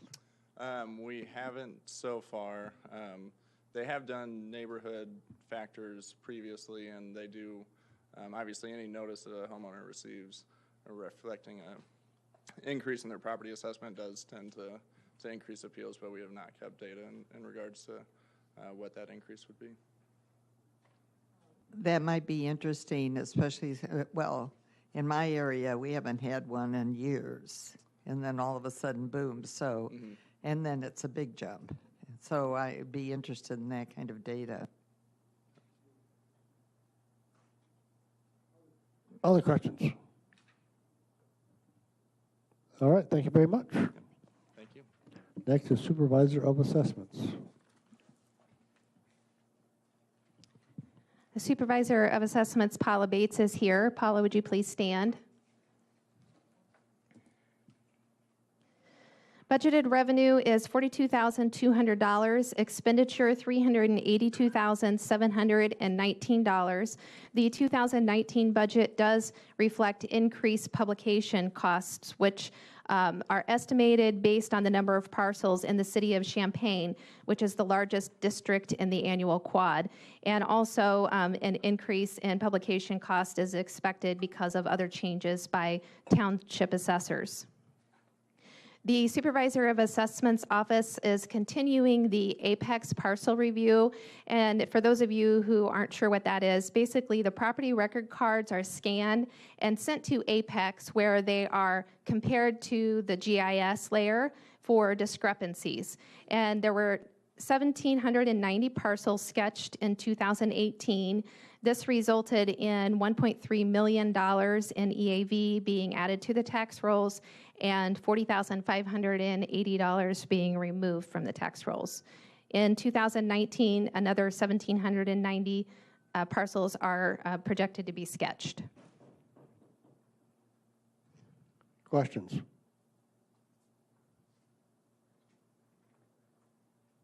All right, thank you very much. Mr. Mitchell, you have your microphone on.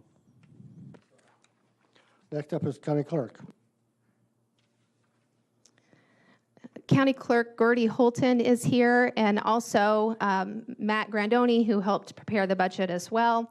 There are 4 budgets for the County Clerk's office. The first one is the clerk's operating budget, which has revenue budgeted in 2019 of $464,990. There is a reduced state reimbursement for election judges based on the elections scheduled in 2019. And the discontinuation of the election grant transfer in 2019 because the clerk's office is requesting to use that grant for hiring a programmer in the Election Assistance Accessibility Fund. Budgeted expenditures are $1.13 million. As I mentioned earlier, the election judge decrease is based on the 1.75 elections scheduled in 2019 versus the 2 elections in 2018. And this expenditure will, at a minimum, return to 2018 levels in 2020 for the presidential elections. The county clerk's office plans to purchase election voter registration equipment in 2019. And there is a transfer to the Election Assistance Fund to cover the fringe benefit costs for the requested programmer. This transfer is $25,000, and there's an equal reduction in the temp salaries and wages line where the part-time temporary programmer was previously paid.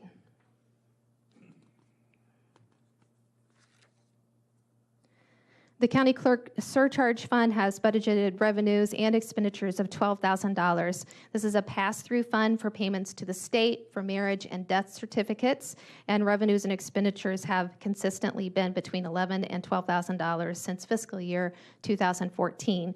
Since this is a pass-through fund, there is no fund balance.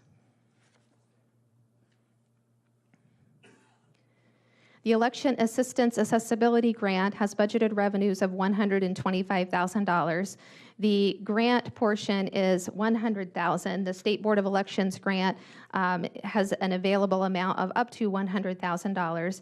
And then the remaining $25,000 is the transfer from the general fund that I mentioned earlier for the fringe benefit costs of this proposed programmer. And again, there is an equal reduction in the clerk's operating budget for transferring this $25,000.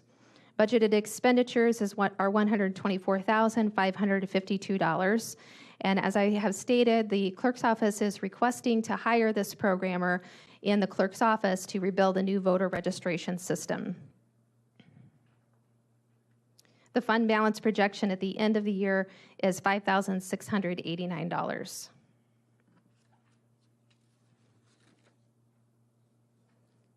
The county clerk's automation fund is the last budget for the county clerk. In 2019, budgeted revenues are $30,000. Budgeted expenditures are $155,000. This fund is used for capital and technology-related purchases, and it is aggressively budgeted to allow flexibility in operations throughout the fiscal year. The projected fund balance is $23,867.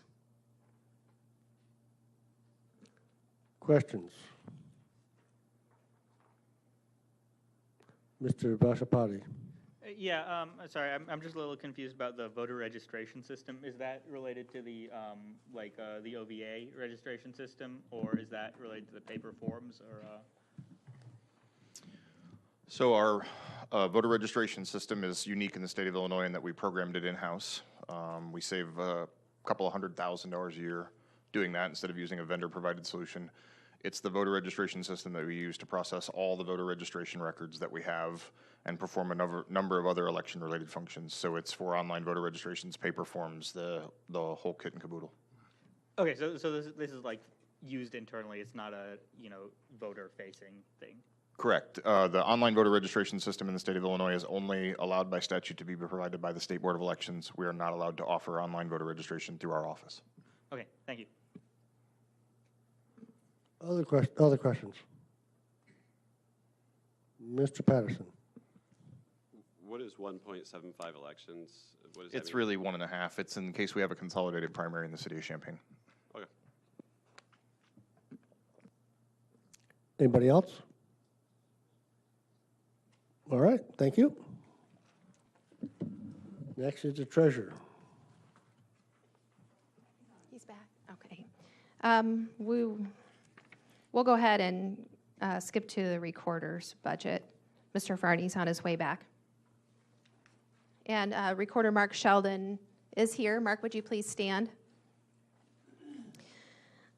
The recorder has two budgets. The first one is the operating budget with revenues in 2019 of $2.45 million. The increase from 2018 reflects increased revenue stamp revenue that are anticipated due to real estate market activity.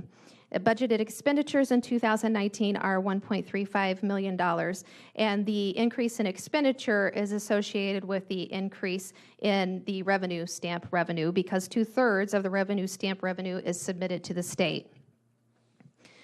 Real estate transfer tax receipts are generating $500,000 in net revenue for the county, and commercial transactions are contributing to a significant portion of the increase in receipts. Most non-personnel costs are paid from the Recorder's Automation Fund rather than the Recorder's general operating budget.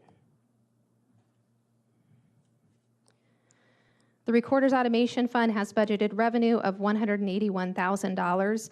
Recording fee revenue is budgeted to increase in 2019. And budgeted expenditure of $248,318. The Automation Fund supports 2.5 FTEs, and the office is achieving savings by doing a major digitization project in-house. The projected fund balance at the end of 2019 is just over $419,000. Questions for the treasurer? Recorder. Oh, sorry, recorder.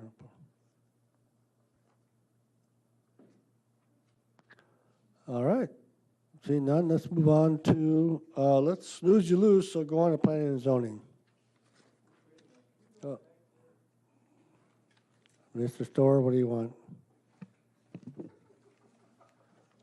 Come on. I'm curious, the fund balance is $419,000. That's nearly twice what the expenditure is. Is there a particular reason why there's so much in that fund balance?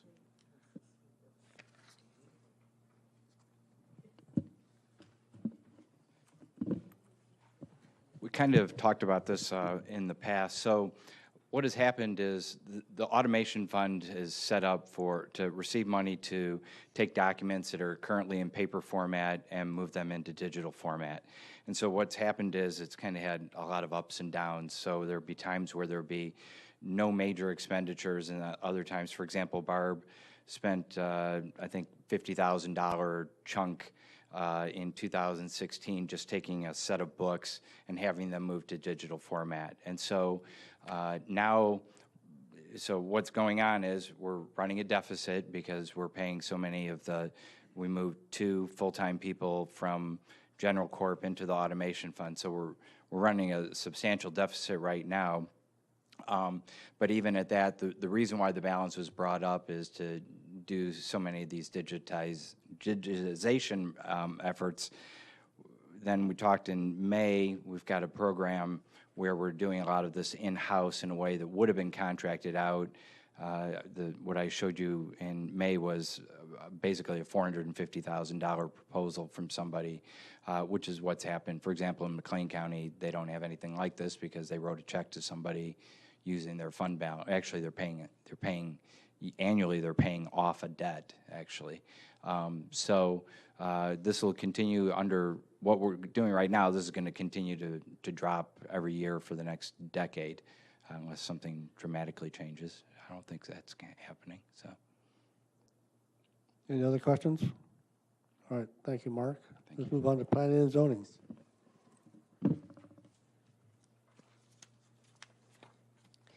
Zoning Administrator John Hall is here. John, would you please stand? Budgeted revenues are $76,726 and budgeted expenditures $455,987. Per Mr. Hall, solar farm development will increase zoning case fees in 2018 and zoning permit fees in 2019 with declines to more typical levels thereafter. I know you heard last night from Mr. Solomoyo, who said that RPC did not renew its planning contract with the county in 2019. That was anticipated to cost $87,794. So we are proposing the addition of a planner position for the Planning and Zoning Department that will allow the county to continue to project and plan for things that were previously covered by the contract. The impact to the general fund budget is neutral with the addition of the salary and health insurance benefits and still allows for $10,720 to be budgeted for additional planning services. Questions from Mr. Hall? Ms. Petrie. Well, annually, I put this on the planning and zoning budget wish list, and just because there's going to be a new full-time person in planning and zoning, that still doesn't fulfill what I've asked and suggested is needed in that office, and that is an additional staff. The work that's going into that office is what was done in RPC, so that office still needs an additional person. They have 5 staff members. I use a comparison. City of Champaign has 12. It's understaffed, and there's a lot that needs to be done in the county. That office, just because they only have 5 staff members, that's a description, not a criticism of John's office, that they just simply cannot get done. Other questions or comments? All right. Next up, I guess we go to technology, IT. IT Director Andy Rhodes is here. Andy, would you please stand? IT has one budget with revenues in 2019 of $244,610, and Infotech fee revenues for 2019 include outstanding balances that were billed to the nursing home for prior fiscal years in the amount of $156,810. Again, the county may or may not receive these one-time revenues depending on how nursing home revenues continue to come in 2019. Budgeted expenditures are $1.05 million. The reduction in expenditures is due to the cloud-based services that are being shifted to the capital asset replacement fund from this budget. In 2019, IT has planned for implementation of an information security operations center system. This is a 24/7 system that would enhance perimeter security after numerous virus outbreaks. And I had mentioned last night the outbreak earlier this year that infected 200 computers at the courthouse and the JDC. Mr. Rhodes has indicated that there is a need for additional staff to improve service and support and prepare for key staff retirements. Questions for IT? Ms. Petrie. Can Andy come up, please?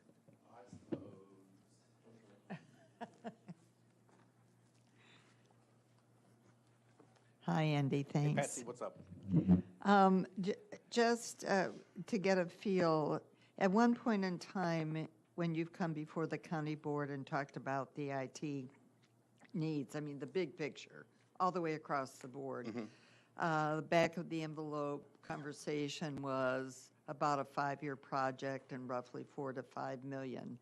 As you have moved along and new things have surfaced, are those still figures that need to be thought about, or are you finding it will be a little bit less in cost in a shorter period of time?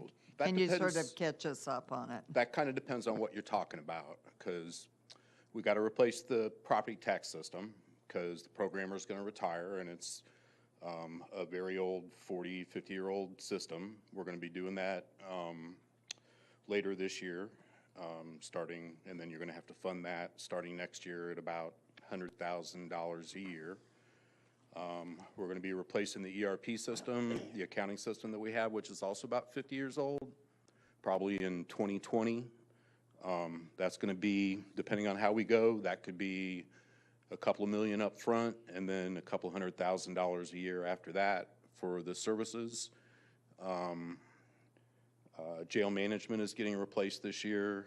I'm not quite sure what Alan's got budgeted for that, but I know it's it kind of fits into their maintenance for what they were paying on the current software maintenance for the New World software on the AS400.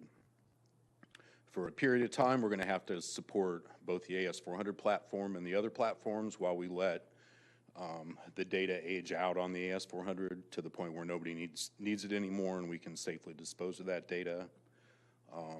At some point in the next few years, the court's technology software probably is going to need to be upgraded because it's also AS400 based, and need to start looking at that. I would say it's probably a low estimate of what we need, $4 to $5 million. I would say it's probably closer to 7 to 10 when you put everything together over 10 years, yeah. And then we've also got the phone system that needs to be replaced because it's you know, pushing 20 years old now. That's going to lead to some necessary improvements in the fiber infrastructure on the campus. The current fiber that we have between the buildings is what's called multi-mode fiber, and it has limited speeds available to it. So if we want to go any faster than 1 gigabit per second, which we're starting to push with video evidence and things like that, we're starting to push that limit. We need to rerun fiber between the buildings out here on the East Campus and then between the buildings downtown as well. So, I mean, there's a lot of things that need to be done that we got some stuff done in the 90s and in the early 2000s. Then, you know, because of the recession, everybody kind of fell behind. Now we need to start catching up again. I appreciate the big picture, and it's really a good reminder for all of us to be thinking ahead as we're working on budgets. You've laid out roughly, 7 to 8 years worth of work and getting those increments that you've talked about into the budget each year. All right, thank you very much, Andy. It wasn't that bad, was it? Other questions? Mr. Basparty. Yeah, could you just describe in a little more detail the Information Security Operations Center and sort of what InfoSec practices are? Well, right now we don't really have, we used to have a security person a number of years ago. Basically all that person did was review the firewall logs and report on internet usage to the department heads. We don't have a lot of control over what employees do because of the elected officials, so we figured that that was a waste of money. So we cruised along for a number of years without having anybody doing security stuff. You know, just kind of hiding behind our forefront threat management gateway and not really having any problems. Last year, we got infected with an emotet virus downtown. Overnight, it spread through about 200 computers and pretty much crippled the courts and the sheriff's office. So we started looking at ways to remediate that. In talking with the Department of Homeland Security and the FBI, they recommended that we get an Albert sensor. Are you familiar with Albert sensors? It's a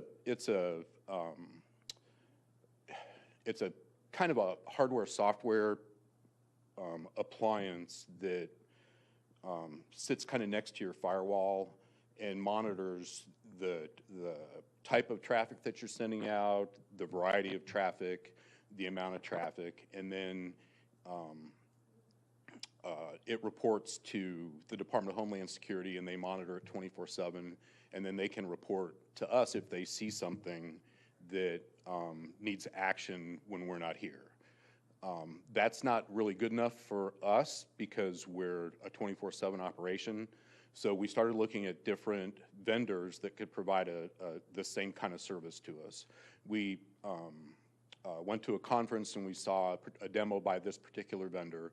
One of the things that attracted us to them was that they offer a concierge service, which means we have a dedicated network engineer, security person that can review an aggregation of all our computer and server logs and help us determine how best to fight an outbreak. And then the other thing that they can do on a 24/7 basis, if they detect traffic to a particular site that they think we shouldn't be sending stuff to, they can block it in the middle of the night and then notify us after the fact, and we can take a look at it. And sort of along with that, are there plans to implement two-factor authentication for? Two-factor is required for some aspects of HIPAA at the nursing home, Sure. and it's also required for criminal justice information systems, but only for those systems that are public-facing. Okay. So the only places we're planning on implementing two-factor are for the tablet computers that the sheriff's office uses in the squad cars, and that's because they're in a public area. Okay, but there's no plan to make that more broadly? No, it's not a requirement because all of our computers that staff uses are behind a physical barrier. Okay. So you can't get to the criminal justice system information unless you're inside a locked door. But I mean, even with, I see here it says, email accounts were spoofed, and so, if county employees can log into their email from home, is there plans to even allow or mandate 2FA for that? Well, I mean, we could. We're using Office 365, and multi-factor is part of Office 365. Right. So it's something we could explore if it becomes an issue. Okay. But right now, it's not something we're looking into. Okay, thank you. Other questions? All right, thank you. Thank you. Apparently the treasurer has blessed us with his presence, so we'll go back to the treasurer.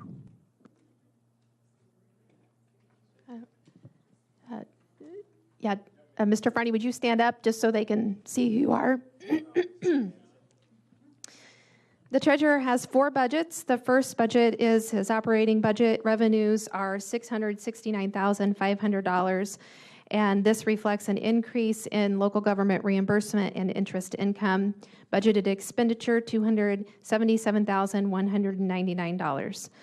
The increase in expenditure in this budget is for bank fees that are charged to accounts maintained by the county treasurer, and those are increased to $1,800 in fiscal year 2019. The working cash fund has budgeted revenue and expenditure of $5,000. The revenue is interest income, and this fund provides real estate tax supported county funds a borrowing opportunity under specific statutory conditions.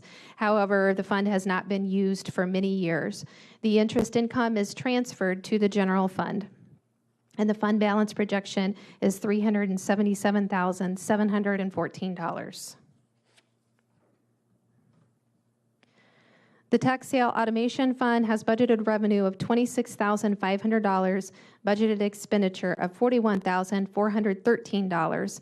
And this fund supports many of the non-personnel costs of the Treasurer's Office, including technology, lockbox collection expenses, and real estate tax billing processes.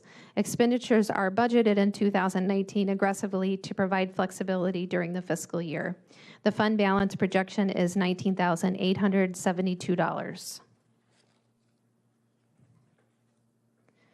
The Property Tax Interest Fee Fund has budgeted revenue of $66,200 and a budgeted expenditure of an equal amount. This revenue depends on the number of tax sale items that occur, and the fund balance in excess of $100,000 is transferred to the general fund. Therefore, the fund balance remains at $100,000. Questions for Mr. Farney? Ms. Furtado? I just really don't understand the treasurer working cash fund. I read it a few times, but I just didn't understand it. So could you just explain it to me? So the working cash fund, and Ms. Busey, you can assist me on this because this goes long before my time in county government. I believe that $377,314 is the amount that the levy was for many years, and it is untouched, basically. It can only be used in very specific conditions. At one time, we considered it for assisting the nursing home. The limitations within the statute of the working cash fund include that the treasurer were to forfeit his office if it does not get paid back. So it is basically a savings account that we can't touch.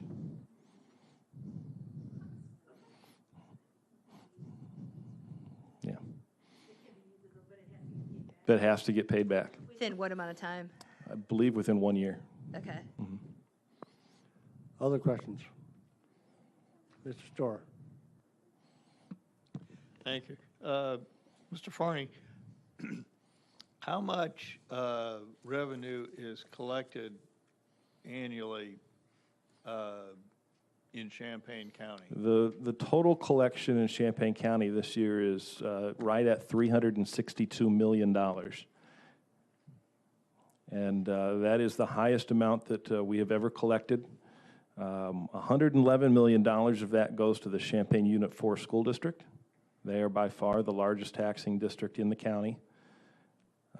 Champaign County, for a downstate county, is one of the largest collectors.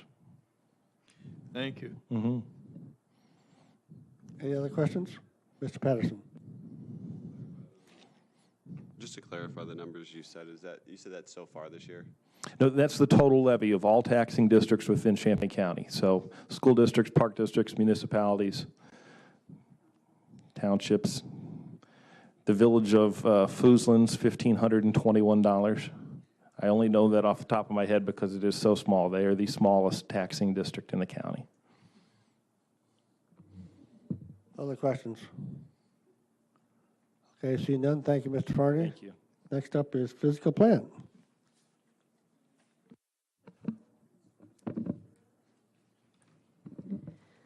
Facilities Director Dana Brenner is here. Dana, would you please stand? Fiscal plant has one budget. Revenues for 2019 are budgeted at $1.76 million. And maintenance fee revenues in 2019 include outstanding balances owed by the nursing home for prior fiscal years in the amount of $100,109. Again, the same explanation that I gave for the auditor earlier. The county may or may not receive this revenue in 2019. We're earmarking it as a one-time revenue and just letting you know the total amount that is owed to this particular budget from the nursing home. Budgeted expenditures are $4.09 million. The increase expenditure reflects the increase in the transfer to the Capital Asset Replacement Fund for facilities funding required in the county's 10-year capital plan. Rent revenue increases based on the rental agreements that the county has with other entities utilizing our space. And again, the amount that the transfer to the Capital Asset Replacement Fund for fiscal year 2019 will be $1.12 million to be used for facility repair and maintenance. There is a debt service payment in this budget for the 2010A issue that was used to construct the coroner's office, the election storage, and physical plant operations building. And you can see the debt service schedule at the end of this budget for that particular issue. Questions for physical plant?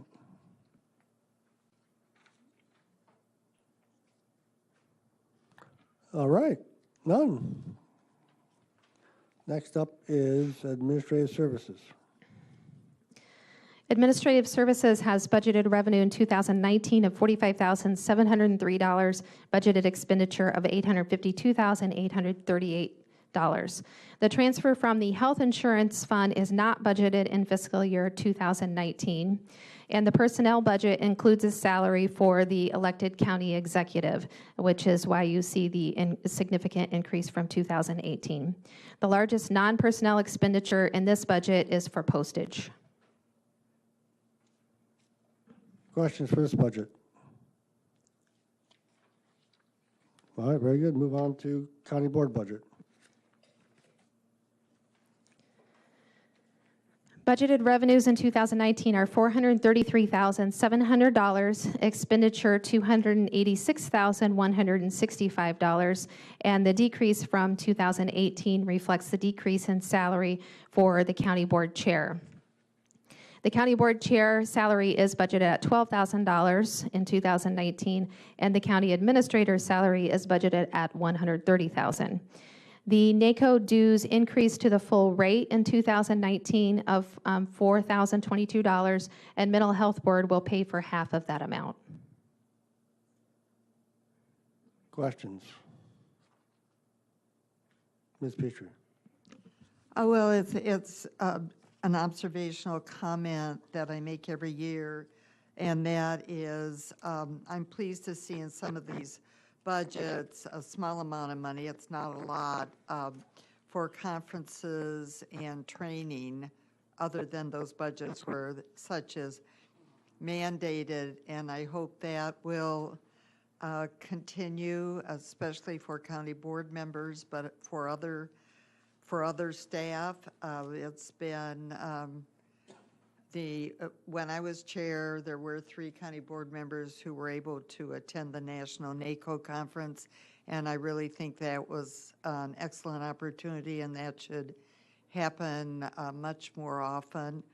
The amount of money in the county board budget would not accommodate that. There is some money in conferences and training, but it's not sufficient, and I know we're in tight budget times, but I hope that that idea isn't lost in the next succeeding years as those county boards work on the budget and keep trying to get more and more money into that. It just makes for better staff and better county board members. Thank you.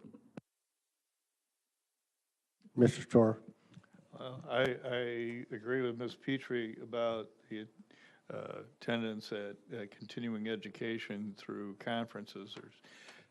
Look out, Mr. Goss, there's a little insect headed your way. I'm curious why the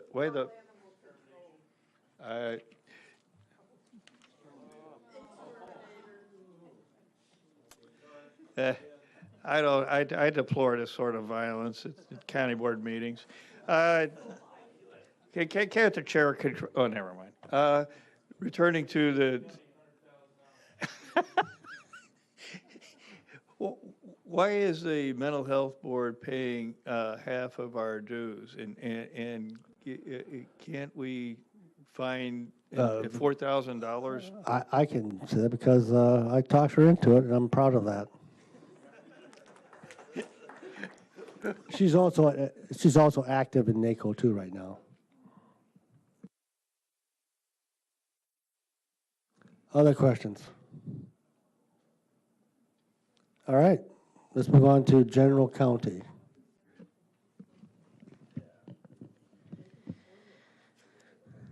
The general county budget has revenue of $24,804,740 in 2019, and this includes an additional $488,364 in property tax revenue in the event of a favorable ruling in the hospital property tax case. There's not an equal amount budgeted for expenditure because if the county were to receive this additional revenue, it would just go to improve the position of our fund balance.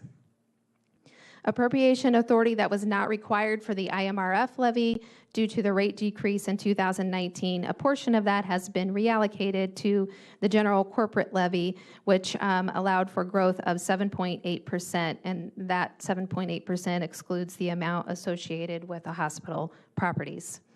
Total federal, state, and local revenue is budgeted to increase 4% over the 2018 budget. This predominantly reflects growth in sales and use tax revenues.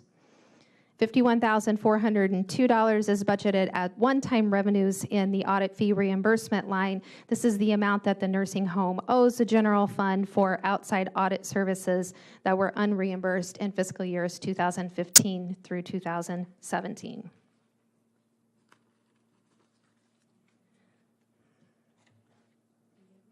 Budgeted expenditure in 2019 is $4.44 million. And the majority of that expenditure is for employee health insurance premiums. The premium renewal that the county received from Blue Cross Blue Shield was 2%. The budget increase is 0.8%, and this is due to the increased employee contributions that are expected in fiscal year 2019 based on the already negotiated labor contracts and the county board's recommendation for employee contributions for non-bargaining employees. A transfer to the Capital Asset Replacement Fund is budgeted at $810,948, with the majority of the increase attributed to the real estate cycle system replacement, the 24/7 Information Security Operations Center, cloud backup services, voicemail phone system replacement, and reserve funding for items in the Capital Asset Replacement Fund scheduled for replacement in future fiscal years. Also included in this transfer is the $50,000 to the Capital Asset Replacement Fund, which is the new allocation the county board directed for the Racial Justice Task Force recommendations. Questions on this?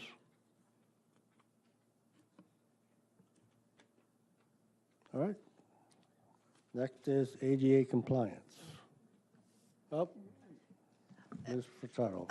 Just real quick, Tammy, I know that that the employee health care was below what we anticipated for this past fiscal year because some people opted to do waivers. Do we anticipate that continuing, or are you going with the budget based on sort of the original projections from 2018? I am not decreasing what I anticipate utilization to be based on this fiscal year. So you're treating it more as an anomaly until you see that it's Yes. a trend? Okay, thanks. Other questions?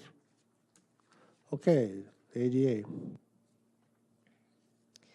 There are no budgeted revenues or expenditures for the ADA compliance budget. In 2019, as you were made aware at the last county board meeting, the Department of Justice has notified the county that it has closed the file for our settlement agreement. And sorry, I didn't get this slide updated. We were granted an extension for the downtown facilities, but now the file is closed. However, the DOJ has made it clear that the county has an obligation to bring the facilities into compliance or vacate those facilities. So the facilities committee, again, I haven't updated this, but the facilities committee will begin discussions about that either at the end of this fiscal year or the beginning of next fiscal year.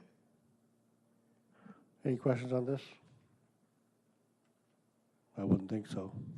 Finally, our last fund.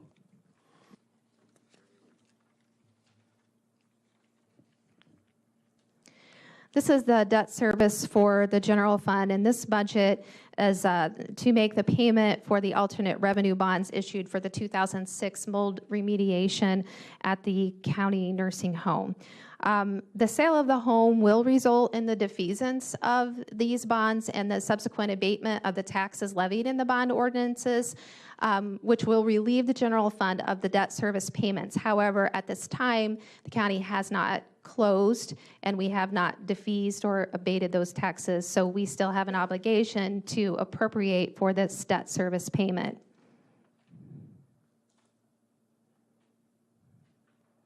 Any questions on this? All right. Well, Tammy, thank you very much. You've done well. I'm glad your voice has survived. Thank you. Okay, seeing if there's no other business, we're adjourned.